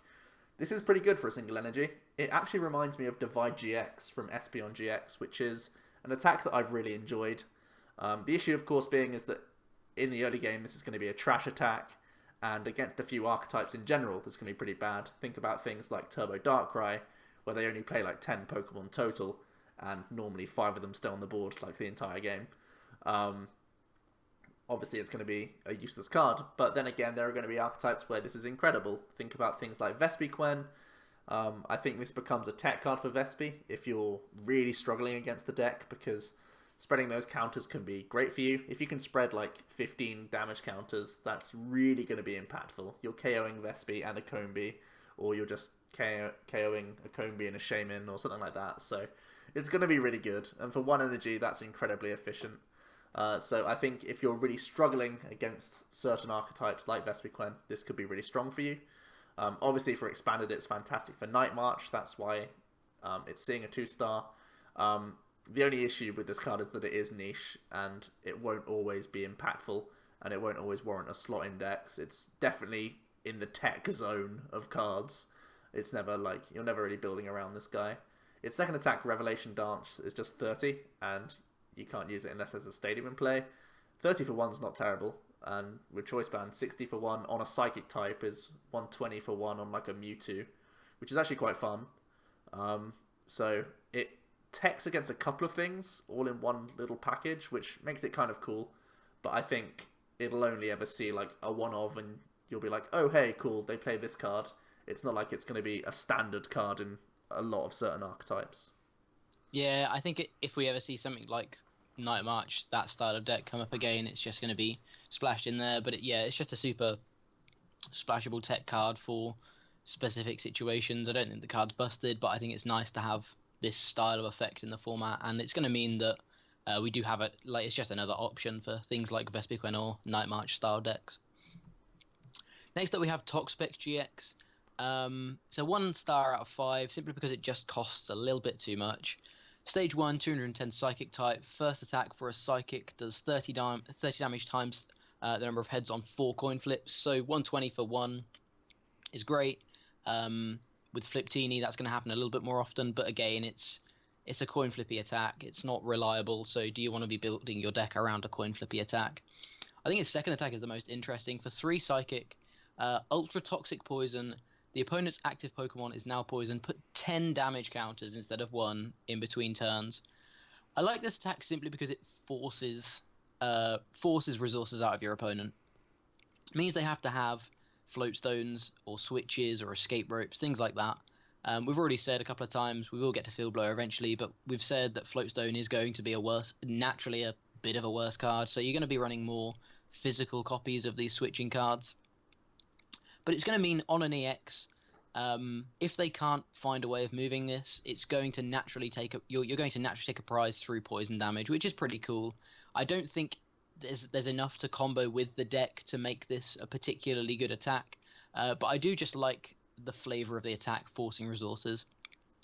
His GX attack, Toxa Shelter GX, does 150 damage for, again, 3 Psychic Energy, and you prevent all effects of attacks, including damage, done to your opponent's Pokemon during your next turn. It's a nice attack, means that you're sheltered from your opponent for a turn, but 150 isn't going to be getting a knockout, which means that you're kind of just getting a free poke. And for a GX attack, there's definitely better GX attacks out there. Again, it's just I think it just suffers a little bit from being a little bit too overcosted for what you're actually getting. I think both of the attacks are really, really flavoursome, and I really like what they're pushing with Toxapex.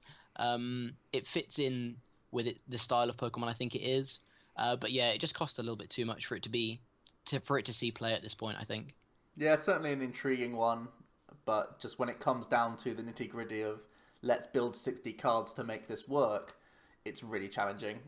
You have to play like elixirs, and that's not great when you're trying to evolve. You want to be in the active, you got to play tech cards. It's just too clunky right now. There's not enough support for a card that needs 3 physical Psychic Energies, unfortunately, so I think it's one of those that just goes down as an interesting one, but not too competitive. into Lunala. This is a card that actually has done quite well in Japan early on when it first came out. We've rated it quite low, really just because it's a card that's weak to Dark, and Dark isn't going anywhere, trust me.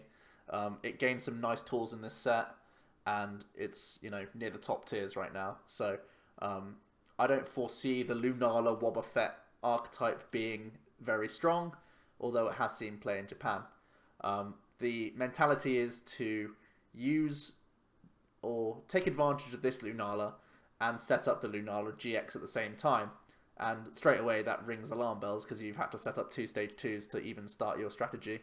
But its 2 attacks are very strong. Burst Ball does 40 times the amount of Psychic Energy attached to this Pokemon, so it's a great finishing move once you've started toying around with your opponent and you started to put counters on them and you're getting to the end game state, you just blow something up to finish out the game, which is great for you, of course.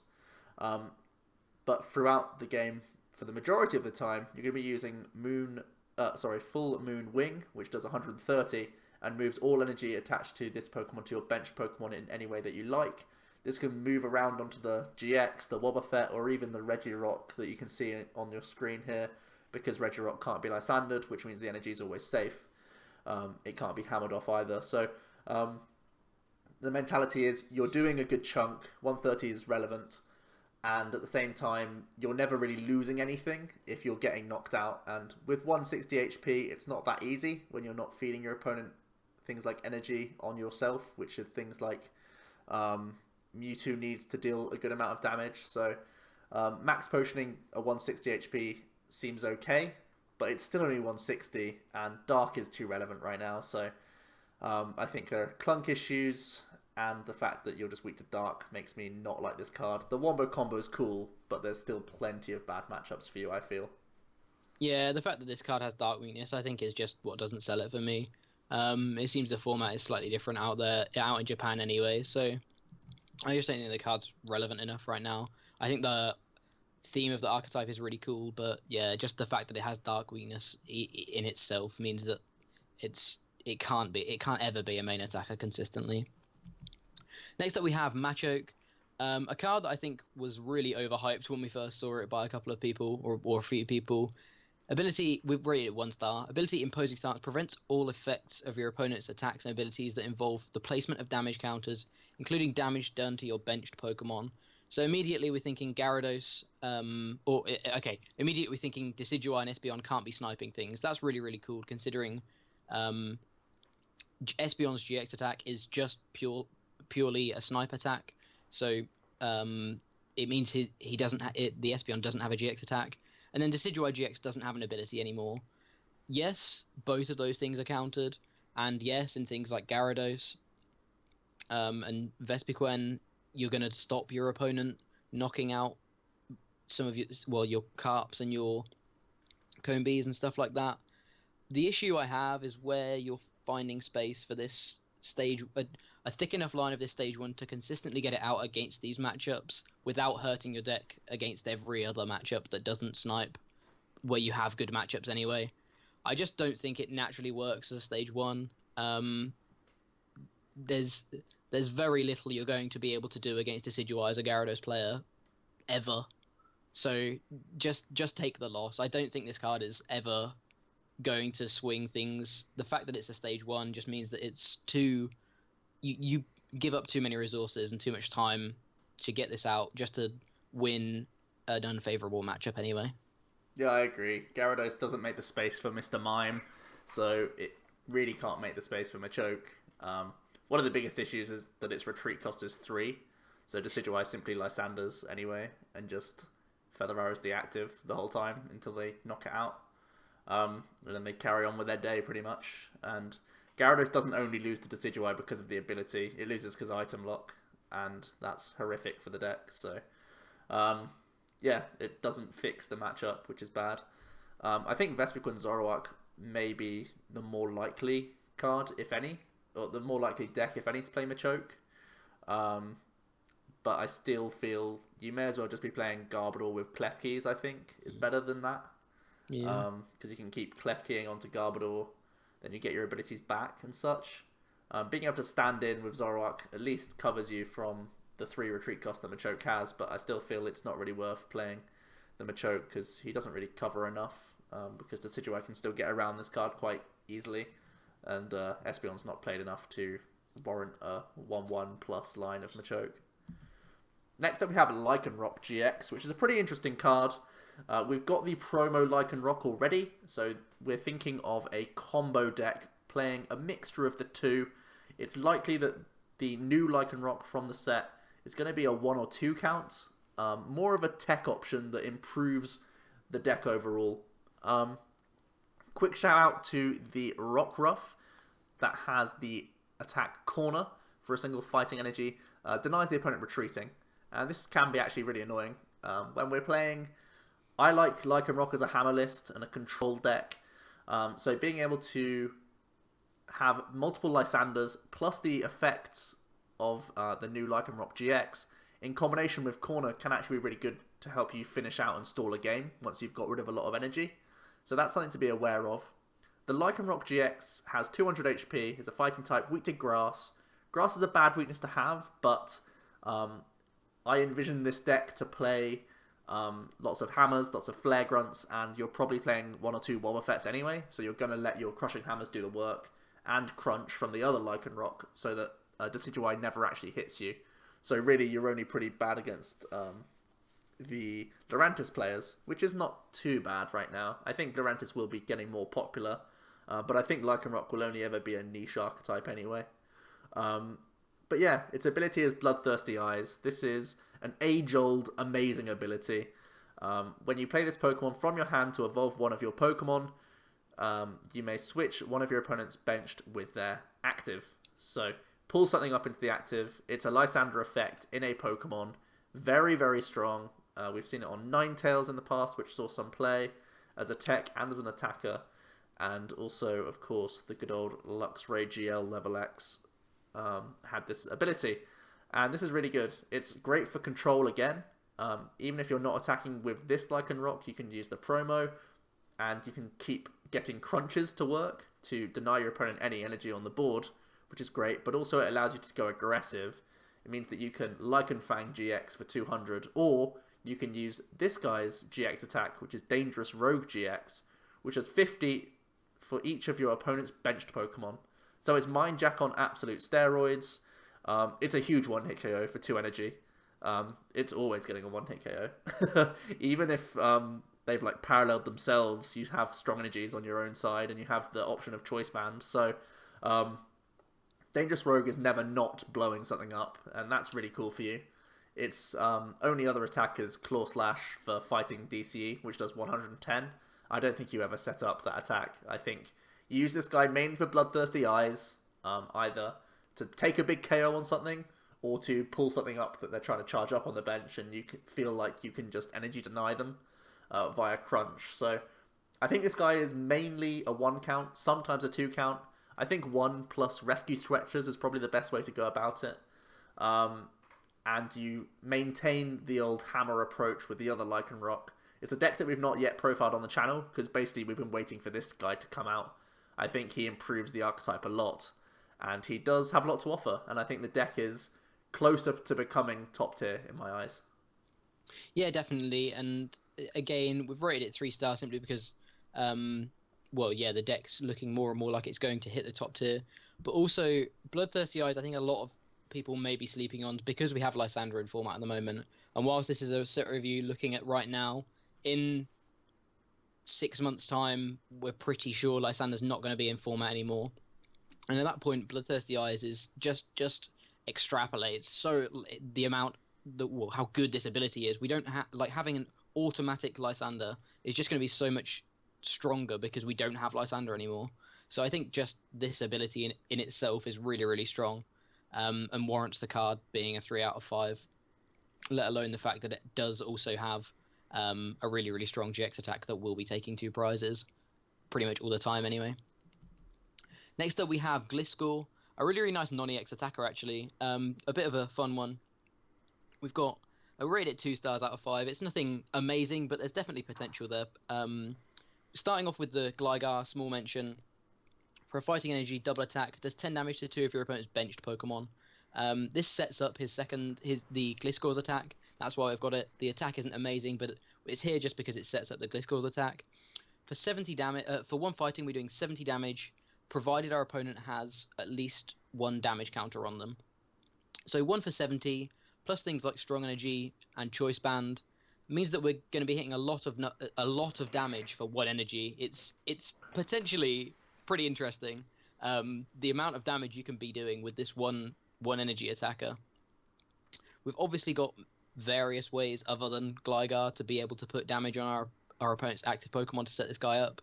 But there's 2 or 3 that we've put down in the bottom, and the fact that it's a stage 1 means that we can be using the evolutions package as well to be able to hit for weaknesses too. It's nothing amazing, but it's definitely an archetype that I think Joe really wants to try out. And I'm willing to be persuaded by this card. Yeah, this archetype looks like a lot of fun to me. I think obviously it'll be horrible against like item lock and stuff, but you have an auto win Turbo Darkrai, which is also like it's always something you want to be on the lookout for. Mm-hmm. With the evolutions package, you have a pretty strong Volcanion. You have a decent Decidueye as long as you get maybe set up ? But probably not ever. But yeah, just the Vaporeon and the Jolteon I think you'll play. I think you wouldn't even play Flareon because it doesn't actually ever get into play against item lock. So yeah, I think it sounds fun. It's a lot of pressure. It's a lot of damage that comes out. It's just efficient. You can play just like 4 strong energy, nothing else, and then your deck just has a lot of space. It reminds me of something like Mienshao or Donphan, these sorts of archetypes that don't really need much, just a single attachment, and you're doing a decent amount as long as you fulfill certain conditions.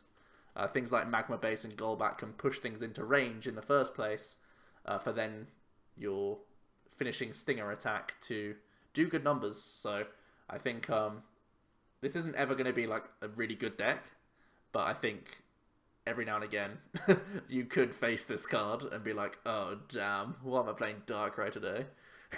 So yeah, Gliscor's a fun one. Not not something just to skim over in my opinion. Next up is Sudowoodo. This is actually a 4-star card that we rated. Its ability is Blocking Path. When this Pokemon is in play, your opponent can only have 4 Pokemon on their bench. If they have 5 or more, they have to discard, just like if it's Parallel City. And if there are other effects in play restricting the number of your opponent's bench, the effect that restricts the most number of bench Pokemon has the priority. For example, if you put a Sudowoodo into play, they have to go down to a 4 bench. And then if you follow up and put a Parallel City into play, they do indeed have to go down to a 3 bench. So when do you want to play Sudowoodo? Well, it's those times when you have a deck that struggles against the likes of Mega Rayquaza and Rainbow Force, but you can't play Parallel City because your own stadium is too important. Think about Mega Gardy, which wants to play either Fairy Gardens or it wants to play its own Skyfields. You can play Skyfield and then have a Sudowoodo on one of your 8 slots on the bench and stop your opponent getting that effect, which is incredible for you. Also, there are these tanking decks like Tapu Koko, Tapu Bulu, all these other things that are absolutely fine as long as they're taking hits and then healing, or moving those counters or whatever else they're doing. As long as their strategy involves tanking the first hit and then moving on to their next turn, these sorts of one-hit KO decks like Rayquaza and Rainbow Force just throw that strategy in the bin because they've KO'd you straight off the bat. Well, Sudowoodo says that no, you can't do that. You're limited.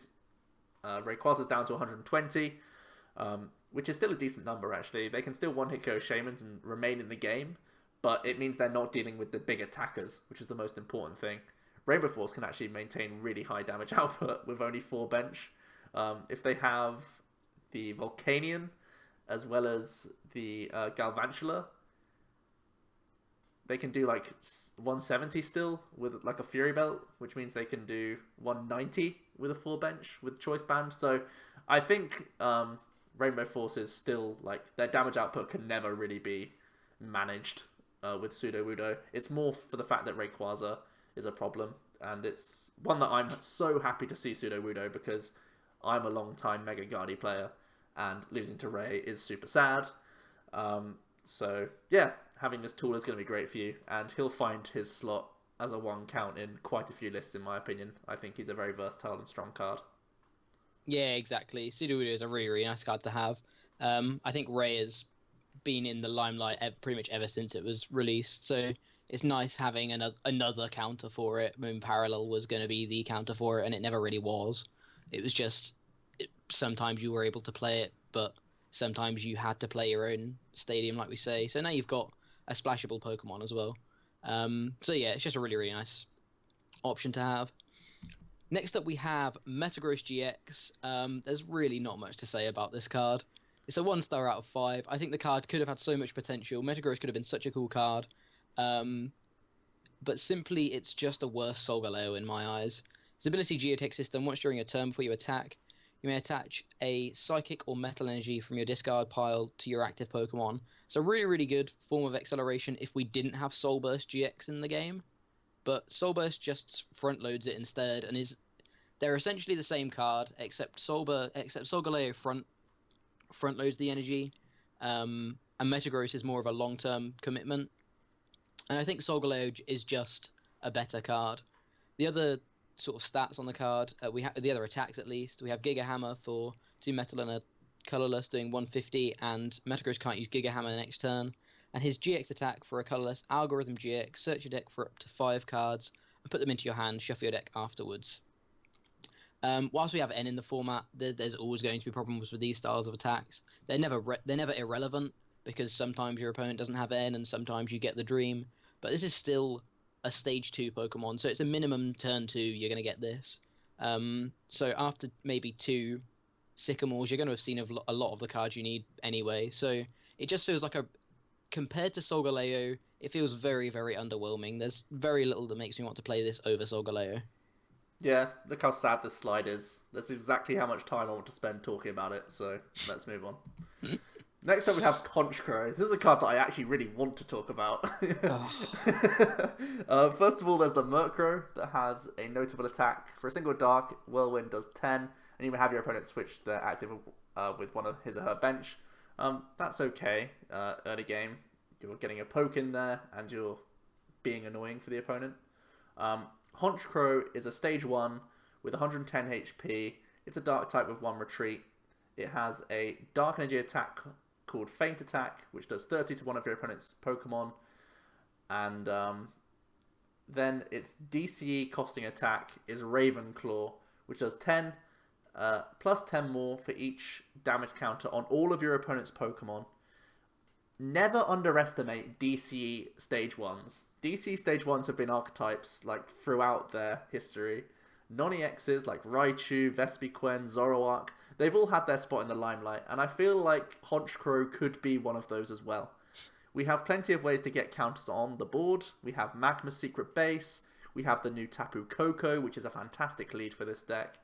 We have Bursting Balloon, even Dangerous Energy could be played. I don't think you will, because you just want to play lots of DCE, but that's even an option for getting counters on the board.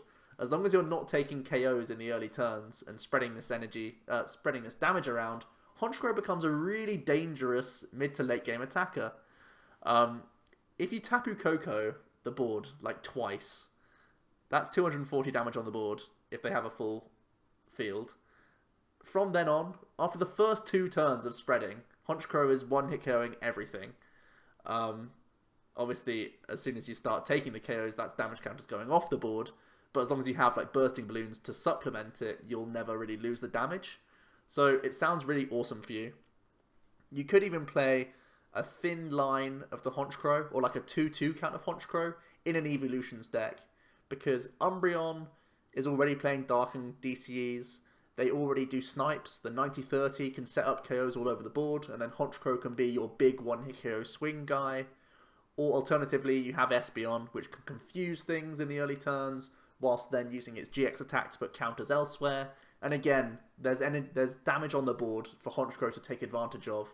And if you're already playing the Evolutions, why not play the ability evolutions as well, to allow Honchkrow to take one-hit KOs via weakness a lot of the time, even if your opponent only has like 10 counters on the board on one guy. it means you can be Lysandering other things and one-hit KOing just because of weakness. So I think Honchkrow has a huge amount of potential. I think it's a card that's been overlooked a little bit. The spread from Tapu Koko is one of the main reasons I think Honchkrow can work. Playing just 4 DCE, Kokoing in the early turns, having Magma Base that your opponent can't always play around, having Bursting Balloons to supplement it. I think this guy's going to be a powerful attacker. Yeah, again, echo the never underestimate a DCE attacker. It's just one that is going to need to be played around with to see whether it can breach the top or be able to deal with the top tiers or not. But it's definitely got some potential there, I think. And the attack effect is really, really interesting.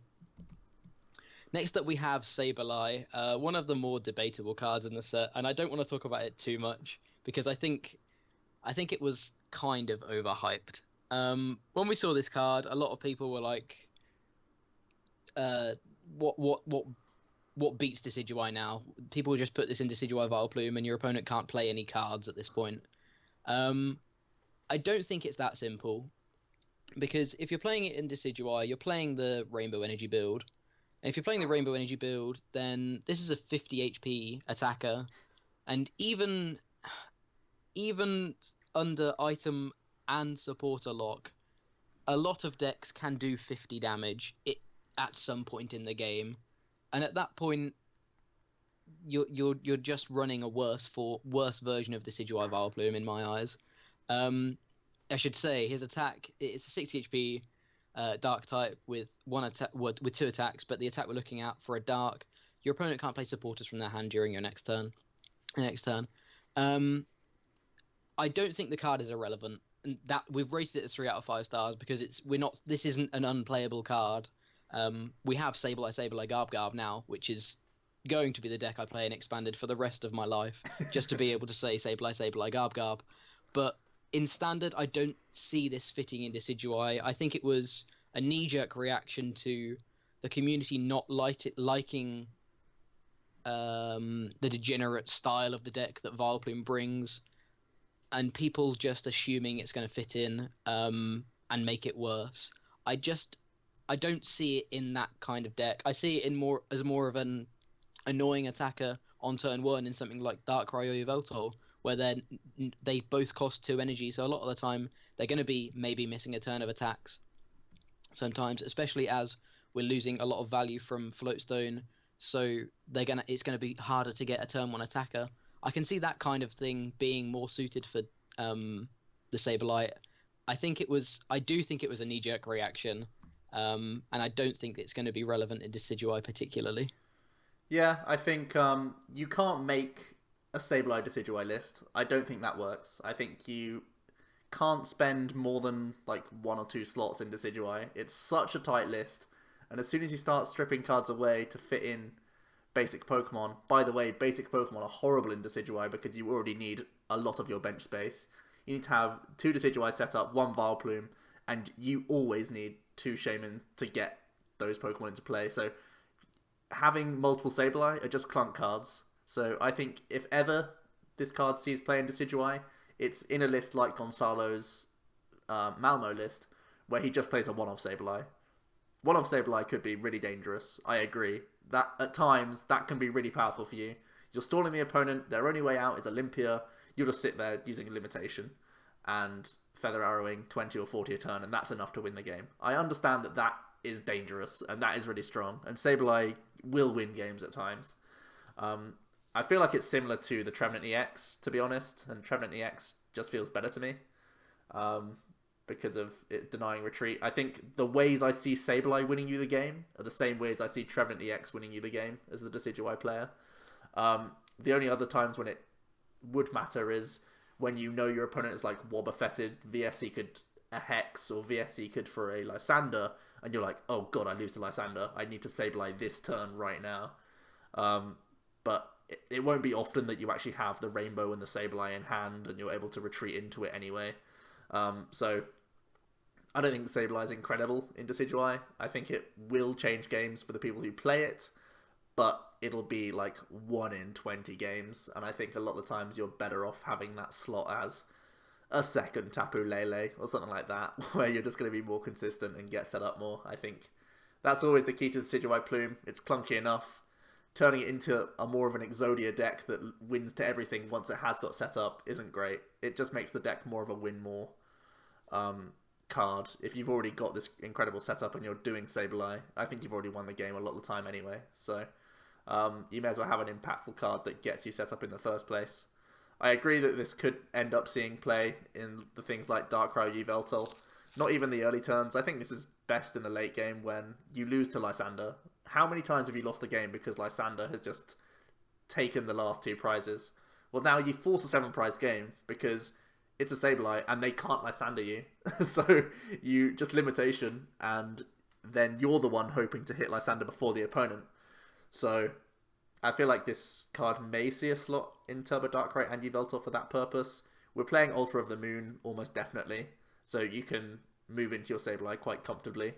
I'm not sure it always makes the slot, but I think, again, it can be a card that saves you in certain situations. I think there'll be niche, but for those who play the Sableye, I feel like it can be a match winner at times. And by the way, Sableye, Garb sounds like the most disgusting deck to play against. And pronounce. Next up is Absol. Absol is another very degenerate card. For a single Dark Energy, Future Sight allows you to look at the top 4 cards of either player's deck and return them to the top of their deck in any order. This is great for controlling your opponent's draws more than anything else. That's the intention of this Absol card. As long as you haven't drawn horribly, which of course can help you out at the same time.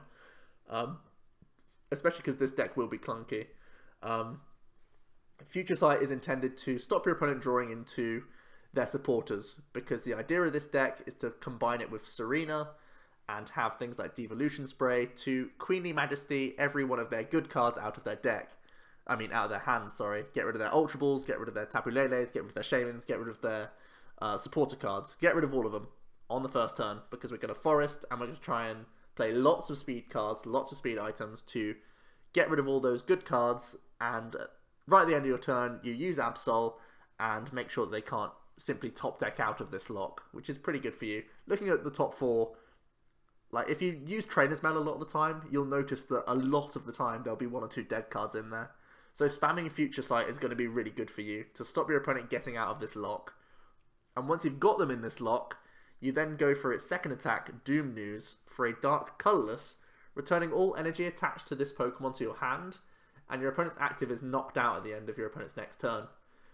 This is obviously an effect that is vulnerable. It's frail. If they have switch cards, if they have Ranger, there's so many ways that they could get around Doom News, but the idea is they don't have a hand. They can't play the game. They don't have any of these outs.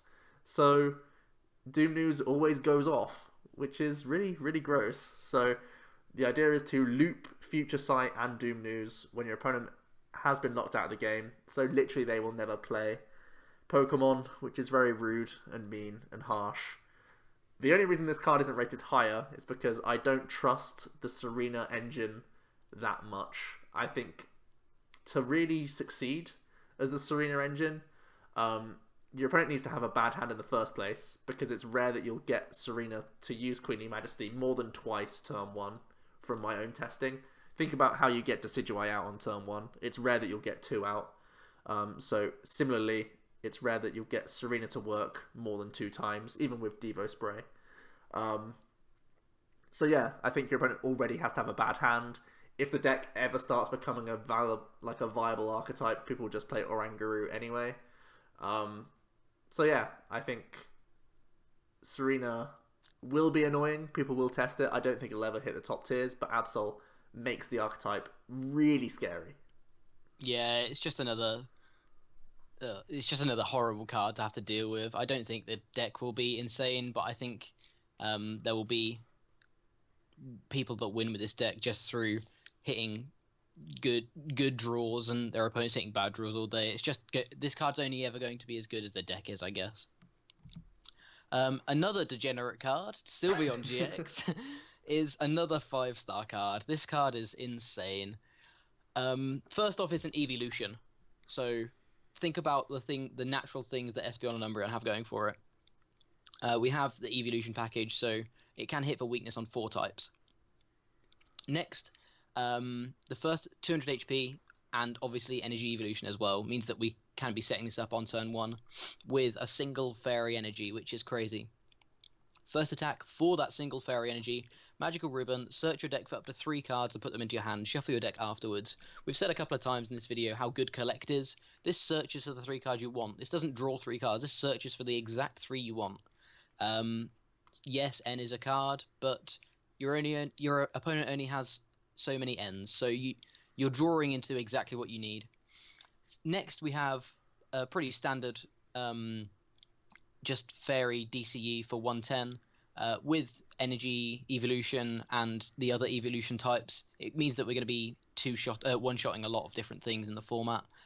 We're hitting a lot of things for weakness, and it's a good number anyway. It one-shots a Shaman without weakness anyway, so it's just a good attack. And then the GX attack, pre-air GX.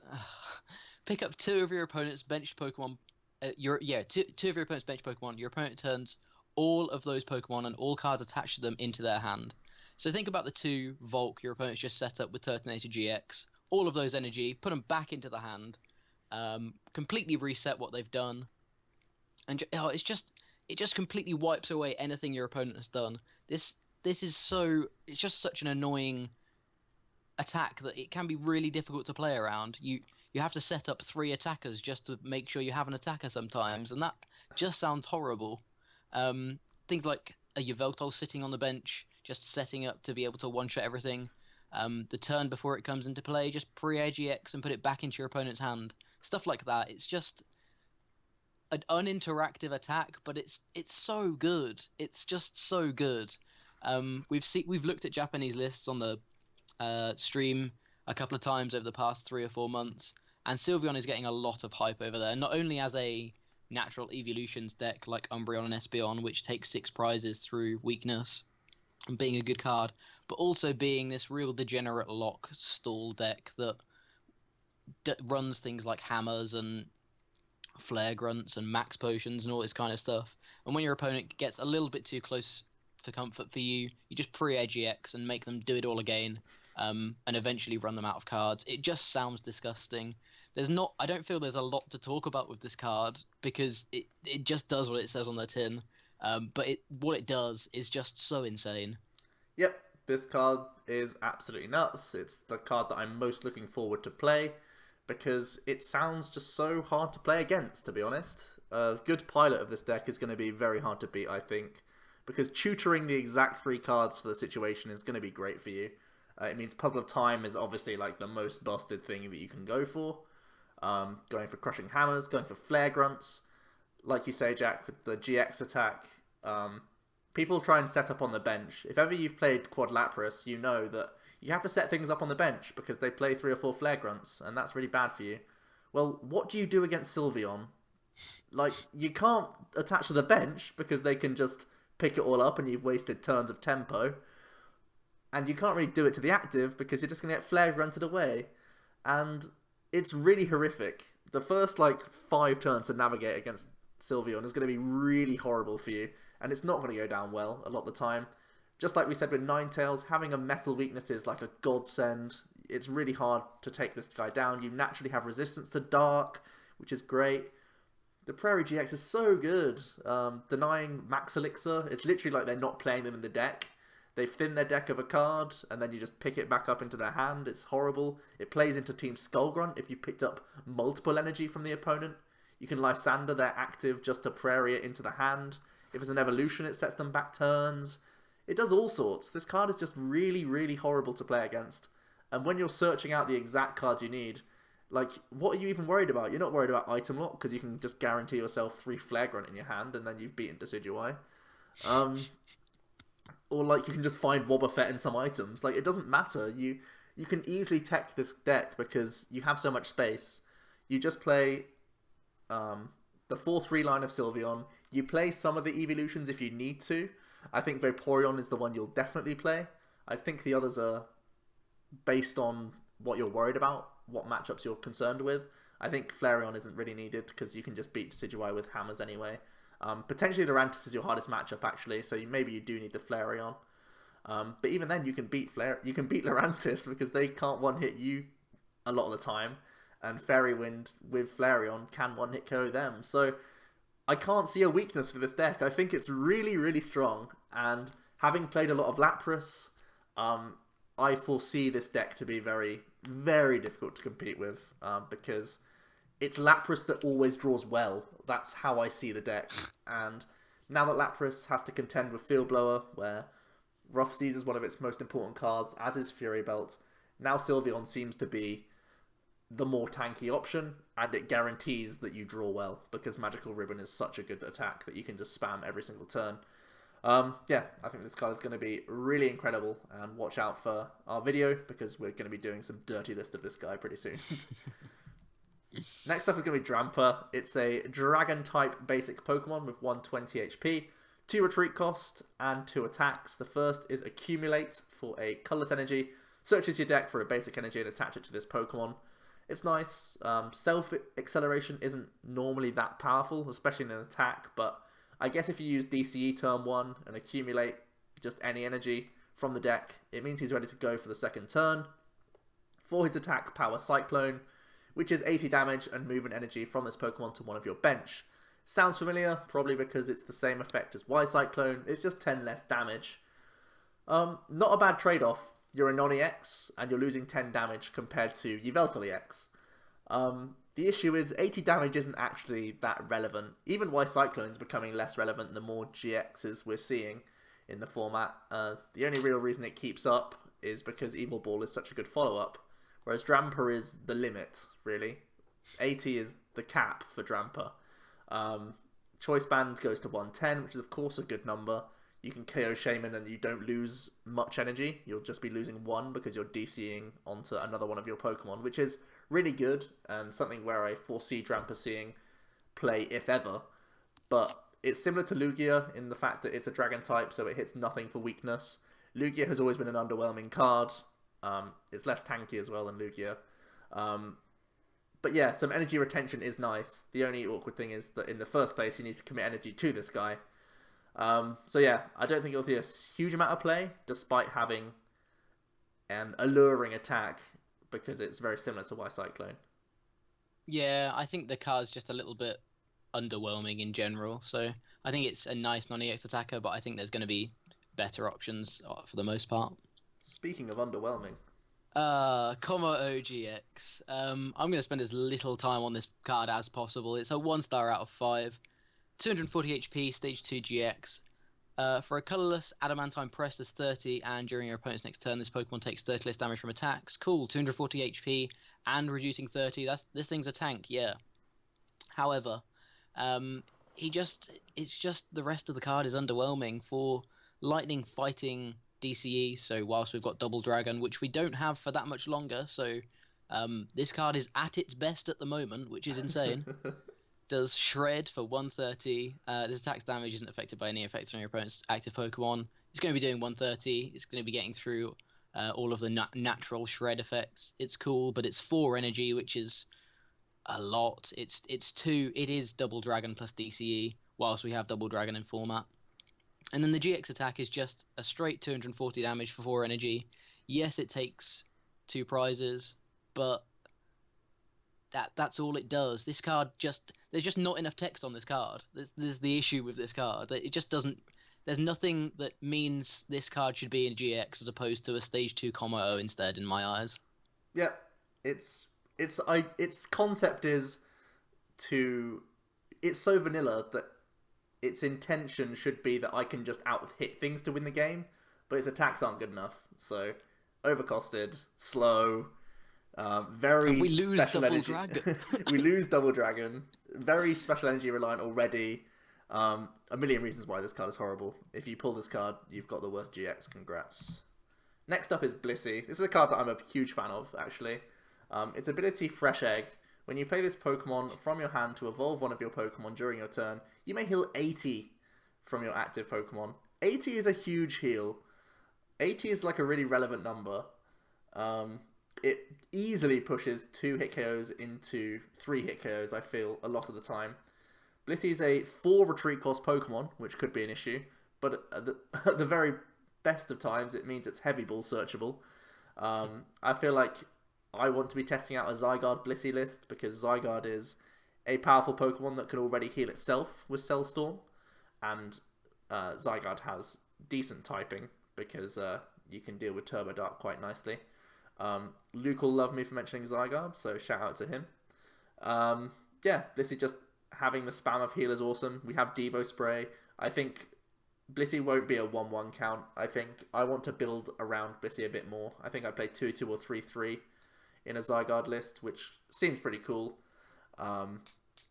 Alternatively, you could be playing this card similarly to what I was saying with Tapu Lele, when you have the Tapu Cure GX. Well, you can have that on top of Blissey as well, so you're going for these 2 hits with Lugias and Tapu Leles, and you're Blisseying to heal, and you're using Tapu Cure GX as well to deny pretty much all the damage your opponent does, which sounds really rude and disgusting. And at the same time, another deck that's also really benefits from a lot of healing is the Aquabox list. I think a lot of the time you don't have too much bench space, but one cool thing about the Aquabox is that you're not too worried about Blissey's retreat cost, because you have Manaphy. And again, you're using Rough Seas to heal. You can use Blissey on top of that to heal 110 in a single turn, and that really resets the board completely. So Blissey, really nice in decks that can tank. I think there aren't many good or not many good basic Pokemon that can benefit from Blissey right now. That's my main issue with the card. I think it's really powerful. It's just, it's not easy to just jam it into certain decks and make it work, but I feel like if you do concentrate on the Blissey enough, this heal will benefit you greatly. Yeah, I think the ability is really, really cool. It's just, we're just waiting for a right partner, and that's why I've only got it as 2 stars right now, just because as soon as it finds that partner, this could be a really, really relevant card. On to the final Pokemon before we try and run through some of these trainers really quick. I think there's 12 trainers or so. But I think this is about a 2.5 hour or 2 hour video already, so hopefully we're going to run through the trainers pretty quickly. But finally, Drampa GX, a 5 out of 5 from us. This card is pretty versatile, and it's just got so much going for it. 1 colorless, 180 HP, colorless type. For 1 colorless, has Righteous Edge, does 20 damage. Discard a special energy attached to your opponent's active Pokemon. Righteous Edge was a good attack on Cobalion. It was really annoying for decks to deal with. Just auto discard of a special is really cool, and it's nice seeing that again. I don't mind the -10 just because it's colorless, because it means this guy's splashable, which is great. Second attack for 3 energy, does 80 Berserk. If your benched Pokemon have any damage counters on them, this attack does 70 more damage. So with a choice band, that's 180 for 3 energy, or energy DCE, or even elixir DCE, which means there will be worlds where this is doing 180 on turn 1 if you're going second, if you build the deck around that way, which is just nuts. Yeah, the fact that it's not that difficult, I don't think, to get damage onto your bench naturally through in the late game after taking some hits, but even with things like Magma's Secret Base and stuff, it's just possible. It's not a difficult thing to do, and even if you're not drawing particularly well, you've got Righteous Edge, which slows down a lot of decks right now. Special Energy is still really relevant, so it's definitely a nice second attack, or a nice pair of attacks to have. The GX attack is kind of, I see it, I guess, as a bonus. It's not the GX attack. You're going to be, you're not playing the card for the GX attack, but sometimes it may get you out of a sticky spot, I guess. Great Revolution GX. Shuffle your hand into your deck, then draw 10 cards. It's a Chorus for 10, which is cool. But yeah, it's nothing amazing. It'll be relevant maybe one every 10, 15 games or whatever. But a lot of the time, you're just running this as a splashable heavy hitter. But the fact it is splashable just makes this a 5 out of 5 card. This can do 180 so easily for any energy cost in the late game. It's just nuts. And if you start it, then fine, you're going to be Righteous Edging, you're going to be poking things, peppering them up for other Pokemon, but also slowing your opponent down as well. There's just so many good traits about this card. And the fact that it's splashable, like, gives it like two extra stars, I think. Just, it's so good. Yeah, exactly. It's similar to Tauros in its splashability. It fits really nicely into Yveltal, I think, naturally. It has just a 2 retreat cost, which is good for Altar of the Moon. because you can just attach a Dark and get on out of there if you need to. The full colorless cost is great. DC compatible Elixir for any sort of deck that you're playing. The Righteous Edge is really good for specific matchups. It's good for other sorts of Yveltal, for like mirrors.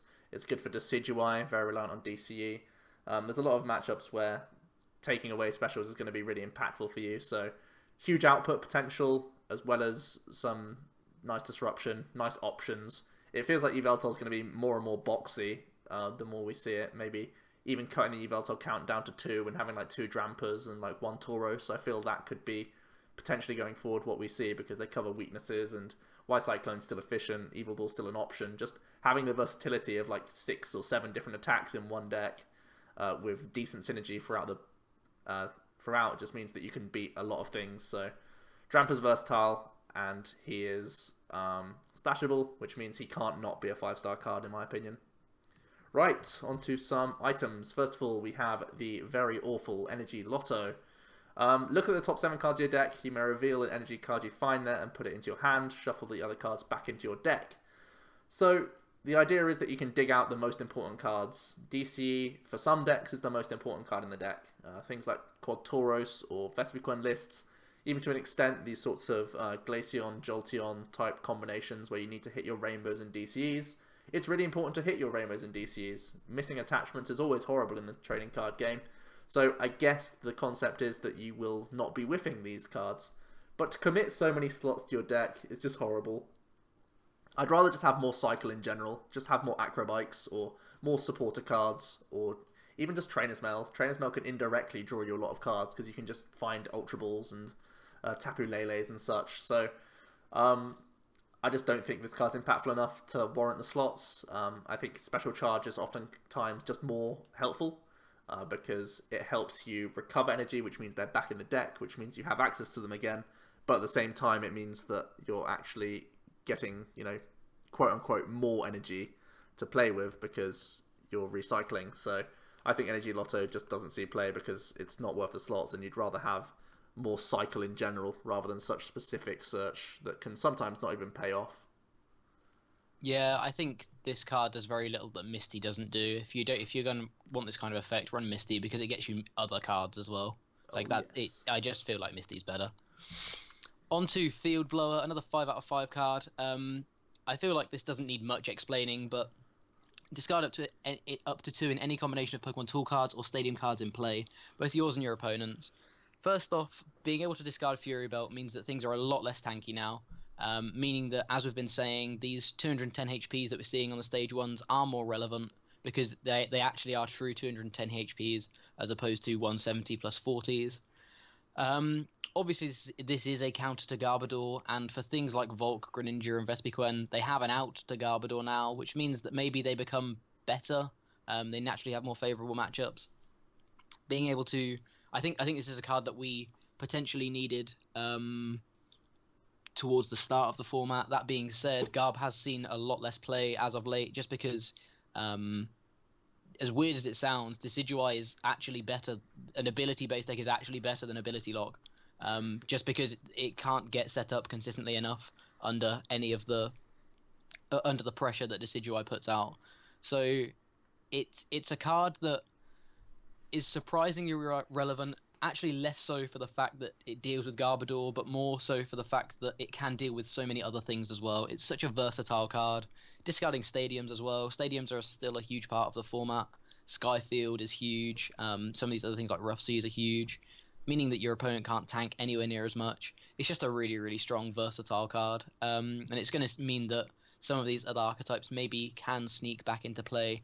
Greninja, there was one top 32 with Greninja in a regionals recently, but it's kind of dropped off the radar. So maybe it sneaks back. It's just going to open the doors, open some more doors for some of these older decks. But it's just a solid card that I think we've needed for up to 6 months now.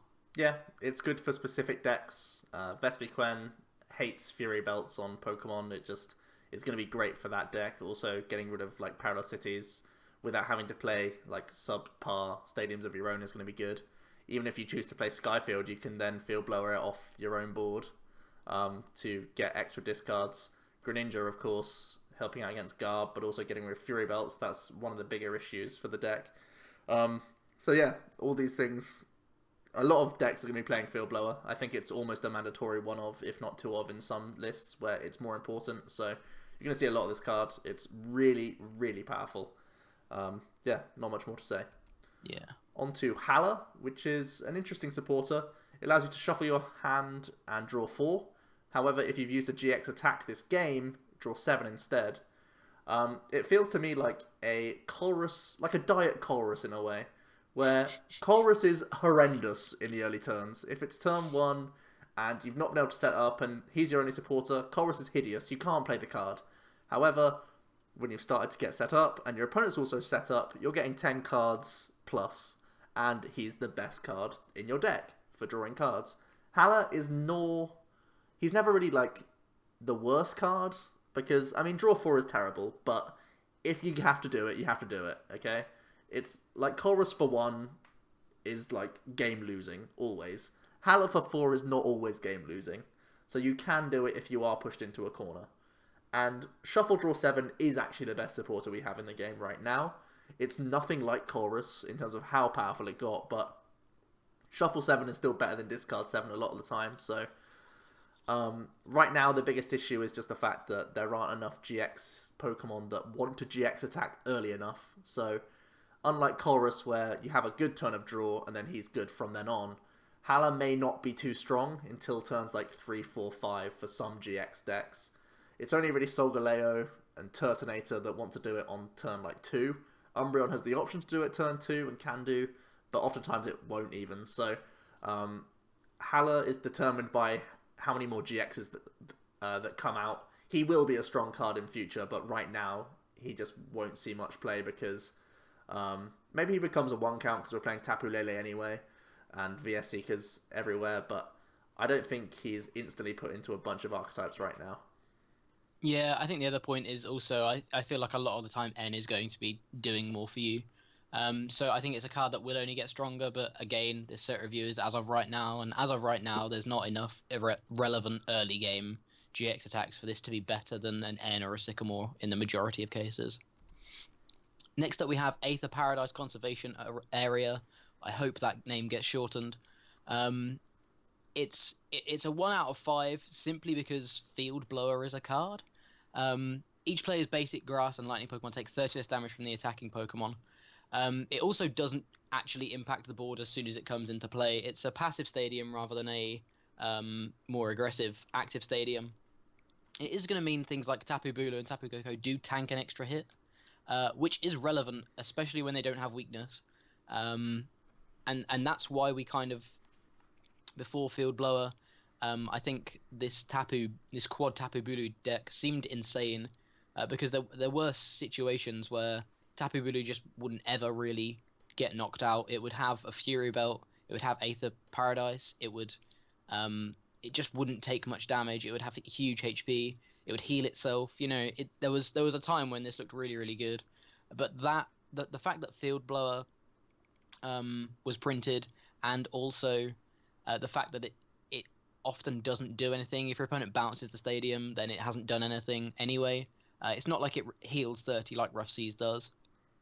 Also with Forest in play, as we've seen now, Forest in format, as we've seen now, it's probably going to be Bulu as more of an attacker in Lurantis as opposed to it being the quad Bulu deck. So you need Forest instead, especially as Aether Paradise doesn't do anything for the Lurantises anyway.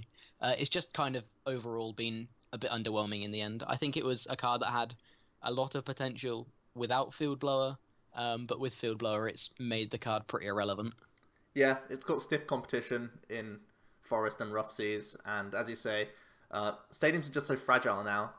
Already, there's lots of decks out there playing 3 or 4 stadium, and on top of that, now there's going to be 1 or 2 Field Blower, so Aether Paradise just doesn't stay in play, and if it doesn't stay in play, it's done nothing for you. You've literally wasted a card, you've put it into play, your opponent's bounced it, you've got no benefit from it. And it's also really bad to hope that you can survive hits that you may not survive, if that makes sense. If you just go, gee whiz, I hope they can't one-hit KO me this turn, Aether Paradise, and then they replace it and they do, then it's pretty bad for you. So securing the fact that just knowing your own HP, knowing that this guy will be knocked out next turn, is more important than hoping that they can't. Even if it doesn't, like, if it happens, then it's just really bad for you. So, yeah, I think it's a card that a lot of the time just does nothing other than bounce the opponent's stadium, and that's a pretty bad card for me. Next up is Aqua Patch. This is a 5 out of 5 card. Anything else would be an injustice because this is the new Dark Patch, but it's for waters. Attach a basic water energy card from your discard pile to one of your benched water Pokemon. So, we have a few candidates lined up here for what we could attach to. I think the first two are the most important ones, Lapras and Ninetails. These will be the ones that you see most. Shout out to Glaceon, which will probably be a tech in the Aqua Box lists, because Second Bite is also just a really good attack, and Crystal Ray can be nice for helping out against some of the awkward matchups from Aqua Box. Looking at things like Lurantis and Vespiquen, these are issues that Lapras would struggle with otherwise. Lele actually gets a shout out by me, because Instant Freeze is good numbers. 50 base, plus 100 if you have the same number of cards in hand. And now that we have Choice Band and Aqua Patch, this could be 180 on turn 1 if you go second. That sounds disgusting. So Glalie might be a fun one to try out. Volcanion is actually one just to mention. I don't think Volk will be playing Aqua Patch, but Volk is part water type, so if you want to have that much more acceleration, you could just play 1 or 2 waters and 1 or 2 Aqua Patch. And if you're playing things like Oricorio, or just Professor's Letter anyway, you can actually get value from Aqua Patch, which could be hilarious to see. Overall, though, I think it's really down to currently Lapras and Ninetails will take a lot of help from Aqua Patch because it's really just excellent acceleration, the best acceleration that we have ever seen, and yeah, there's no replacement really for Aqua Patch. It's just really, really strong. Yeah, Dark Patch was a really, really good card. There's no reason for this not to be. I don't have much else to say. It's just a really, really solid card. Next up, another really good card, Rescue Stretcher. Put 1 Pokemon from your discard pile into your hand, or shuffle 3 Pokemon from your discard pile into your deck. Essentially, it's a nice blend of Super Rod and Buddy Buddy Rescue. It takes away a little bit of versatility from both of those cards, but means that it's just 1 card rather than 2. And it's just really, really nice. You can have the immediate impact of picking up a relevant Pokemon that's in your discard, or you can have the utility of not decking yourself out and always having late game N options by shuffling things into your deck. These are things that things like Mega Ray, Mega Gardy, Persimmon, and Gyarados all want. They want to be able to access these specific Pokemon for the specific situations, but they also don't want to be ruined by late game N after going quite aggressive, which all 4 of those decks are. So yeah, it's just so versatile. I think it's a really, really solid card for so many decks. And yeah, I just love how it provides 2 different effects that are both incredibly relevant and can both be incredibly game changing. Yeah, I am so happy with Rescue Stretcher. This is close to my favorite card in the set, to be honest. I may be overrating it, but I think this card is absolutely nutty. I think it's really good. Obviously, the shuffling 3 Pokemon from the discard pile is great.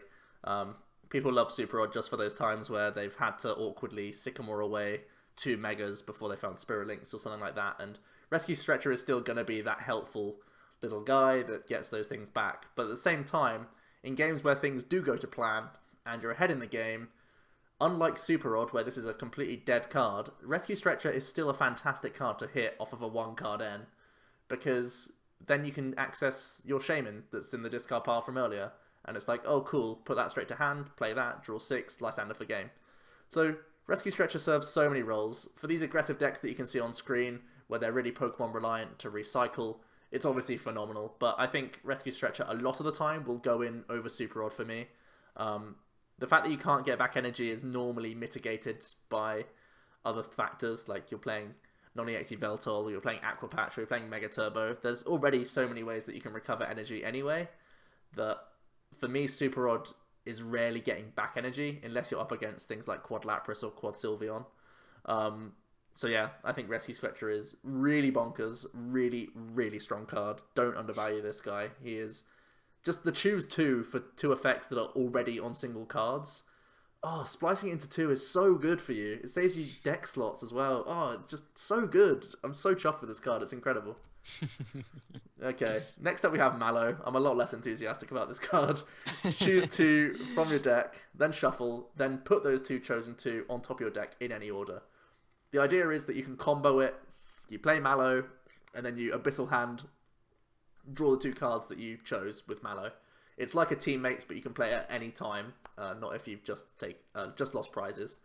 So yeah, there's the combo. The annoying thing is it requires a combo. Either you need to have a low hand size with Oranguru, or you need to play Octillery in your list, which is taking up bench slots and deck space. So playing mediocre cards in order to make another mediocre supporter work doesn't really sound like good logic to me. So I think Mallow won't see much play right now. There's not too many combos I see that work. Even if you are playing things like Octillery and Oranguru, I would be surprised if you choose to play Mallow. I really would be surprised. I don't think it's that relevant. The things that play Oranguru and Octillery, I don't think really need a specific two too often. I think they often need more than just two cards, and if it's not a deck like that, they'll just play teammates anyway. Things like Gyarados will just continue to play teammates. So, yeah, I think Mallow is pretty weak. Yeah, I think it's an interesting supporter, but I don't think it fits right now. And I don't think there's nothing I can see it fitting in either. So yeah, it's a nice supporter to have, but I don't think one that's going to be relevant. Next up, we have Brooklet Hill. This is a 2-star card, simply because it has a lot of competition right now. But I think it's a card that only ever gets better. Once during each player's turn, that player may search their deck for a basic water or fighting Pokemon, put it into the hand, and then shuffle their deck afterwards. So right now, there's not a huge amount of things we can get. As you can see, we've got Mimikyu, so there can't be that many things. But it's just this is just going to get better. We lose both Rough Seas and Scorched Earth, which obviously contest this card in both the respective types. But we lose both of those in rotation. Oh no, we don't use Scorched Earth, but we do lose Rough Seas at least. So there is one less counter, or one less better or alternative stadium to have. That being said, right now I just don't think it picks up enough to the point where you don't want to be playing Rough Seas anyway. Same with Scorched Earth. I don't think there's many decks that would prefer to play this over it. But it's inherently going to be a strong card. Anything that can search without being item search, especially in an item lock format right now, has to be warranted. At least thought about as an inclusion, just because it's going to mean that you're not completely shut off by item lock. Also means that you can save your items for later in the game where you don't have access to this stadium anymore. It's a really, really nice stadium. I just don't think there's enough for it right now, but it's just going to get better. Yeah, it's a really nice supplement. As you say, it gets around item lock, gets around Garbodor, which as well could be important. You're playing less physical trainers in the deck. And in terms of like value, it's always at least the same value as Dive Ball, other than the fact that Dive Ball can get evolution Pokemon. So it's like a guaranteed ball search card, but on the off chance that the opponent doesn't replace the stadium, you get double the value in one card. That's a lot of value. That's literally getting a 2-for-1, and that's really good for you. Unfortunately, right now, there aren't too many cards that can take advantage of it. I think if you're playing Lycanroc, potentially you'll play it, because it's important to get multiple Rockruffs down, because you want to be evolving into your Lycanrocs at the same time. You want to keep a slot open so that you can evolve into the new GX from this set. On the certain turns that you want to. At the same time, it can grab you Regirock EX if you want to do that to increase your damage output, because Crunch isn't inherently that powerful, just 30 base, and then you have Choice Band and potentially Regipower to improve that. But yeah, I feel like Brooklet Hill has stiff competition, but it can be useful later on, because there's a lot of value that you can get here, because at the same time, you're replacing a opponent's stadium, which is, in itself, it's a valuable thing to have. So, compared to Balls, I think it really does offer a lot here. Next up, we have Multi-Switch. This is an odd card. It's close to Energy Switch, but the fact that it's only from the bench to your active means it's less versatile, but the trade-off is that you're able to do any type of energy, which means also specials. Moving some special energy could be important. Moving DCEs, because they are so powerful, could be nice. Moving it off a damaged target onto a new one could be powerful. Additionally, Rainbow Energy, if you're playing things like Manaphy for retreating, multi-switch could be helpful. But overall, I think it's really niche. Energy Switch is a niche card that you rarely see much of. If you are seeing Energy Switch, it's really because you're doing like Elixir shenanigans to Energy Switch them into the active. Multi-switch can't really do that for you, so yeah, I think this card will rarely ever see play unless a specific deck comes around that can really take advantage of it. Yeah, I think it's just waiting for a specific deck. I think right now it's a very, very irrelevant card, unfortunately, but there will be something that can abuse it, I would imagine, in its entirety in the format. Next up, we have Choice Band. Again, of course, a 5 out of 5 card. We've talked about it a lot in this video. The Pokemon this card attached to does 30 more damage to your opponent's active EXs and GXs. So it just makes so many numbers nicer, especially comboed with the fact that we have Field Blower in this set, meaning that fighting Fury Belt is naturally a bit of a worse tool. Not only does that mean you have another good tool to play, but it also means your opponent is going to have less health, meaning that in combination with the fact that we have Choice Band now, you're going to be taking EX and GX knockouts a lot easier, which is really cool. Like I say, we've been talking about this the whole way through the video pretty much. It just makes nicer numbers for a lot of different archetypes. Both of the evolutions, I think, get a lot stronger. The numbers just feel a lot nicer, and it means that they can be reaching these one-shots, especially with the type coverage from the other evolutions as well, a lot easier. Lurantis and Greninja both get a lot better numbers as well. Lurantis, I think, is a relevant deck now. It's kind of been floating on the edges of Tier 2, I'd say. But now I think it is deep into Tier 2, if not towards the top of it, just from all of the other stuff that we get. Greninja is another deck that could creep back into the format. It's something that I really want to test because I'm just not sure yet. But this is never going to be a bad card for it to play. Same with Persimmon and Tauros. Tauros now does, for a DCE, 90 damage, which is just nuts. DCE for 90. Rage does a base 50 as well now. And then Mad Bull GX, you need one less damage counter and you're still doing an extra 30. You know, it's just a good card for anything that wants to hit a little bit more and doesn't need a particular tool, i.e. something like Spirit Link or whatever. It's just going to be a really, really good tool for you to use. Yeah, really powerful. Choice Band improves absolutely everything. I really like the evolutions because if you are hitting for weakness, 1 energy is now 120. That's like really, really gross. So no commitment onto those guys as long as you have 1 energy Choice Band and hitting for weakness is really nice. I think the Strafe deck is going to be an archetype and Choice Band makes that happen, which is cool. And yeah, it's going to be seen everywhere. I think maybe a split with Fury Belt. I think you'll more likely be heavy on the Choice Band because it interacts with the board immediately. Getting that 30 damage up front is more important than having the health that can sometimes be taken off the board because of Field Blower. So, yeah, Choice Band seems like it's going to be the front runner for tools in the new format. From there, we have Altar of the Moon. Oh, I'm so happy I get to talk about this card. Such a good card. It's Fairy Garden, but it's for all of your Pokemon that have Psychic or Dark Energy attached. And instead of 3 retreat, it's just 2 less retreat costs. So slightly less powerful potentially, but it hits twice as many potential decks because you're dealing with Dark decks and dealing with Psychic decks. Currently in the format right now, really, Dark decks aren't playing any specific stadium. They're mixing between Silent Lab, Reverse Valley, Parallel City, all sorts. And also Espeon Wobbuffet's the current Psychic deck that I can think of in the format outside of Mewtwo, which needs to play Shrine still. And Espeon Wob pretty much plays Parallel or nothing. So both of these things can just simply sub out their subpar stadium and throw in Altar of the Moon. Darkrai has a 2 retreat cost, Yveltal has a 2 retreat cost, Wobbuffet has a 2 retreat cost. This is perfect for all of these archetypes for freedom of movement. We've said so often that Field Blower is a pain. It would catch the same thing. It would catch Altar of the Moon at the same time as Floatstone, so you're not any less vulnerable. Altar of the Moon's great. It's a non-item card. It gives you great movement with Darkrai, which is one of the best things that Darkrai can have. Switching between your guys to make it hard for your opponent to take energy off the board in the first place, and at the same time, just take prizes. So Altar of the Moon is great for the Darkrai archetype. Great for Yveltal as well. You can move between your Drampas and Yveltals quite comfortably. Even the non-EX Yveltals and Yveltal Fright Knight as well.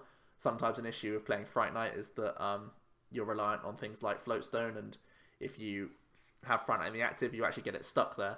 Well, Altar of the Moon obviously gets around that quite nicely. So decks that are already establishing themselves, I think Espeon Wobbuffet less so, but I think Altar of the Moon is a huge buff for that deck, like a really big buff.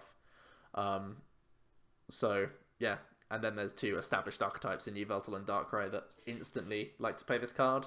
And then just for the future potential, like look at Fairy Garden. It was only one type, and it still saw loads of different play in random decks. We even saw like Aroma Box and all sorts. So Altar of the Moon just has this potential to do the same thing. And yeah, it's currently good, and it will be good in the future. Yeah, without a doubt, this card is just straight up good. I think you've hit everything to say there, really. And finally, Ultra of the Sun is the opposite. It's just not very good. Each fire and metal Pokemon have no weakness. I've already said how there's no metal Pokemon in the format right now. So as of right now, this hits no metal Pokemon pretty much anyway.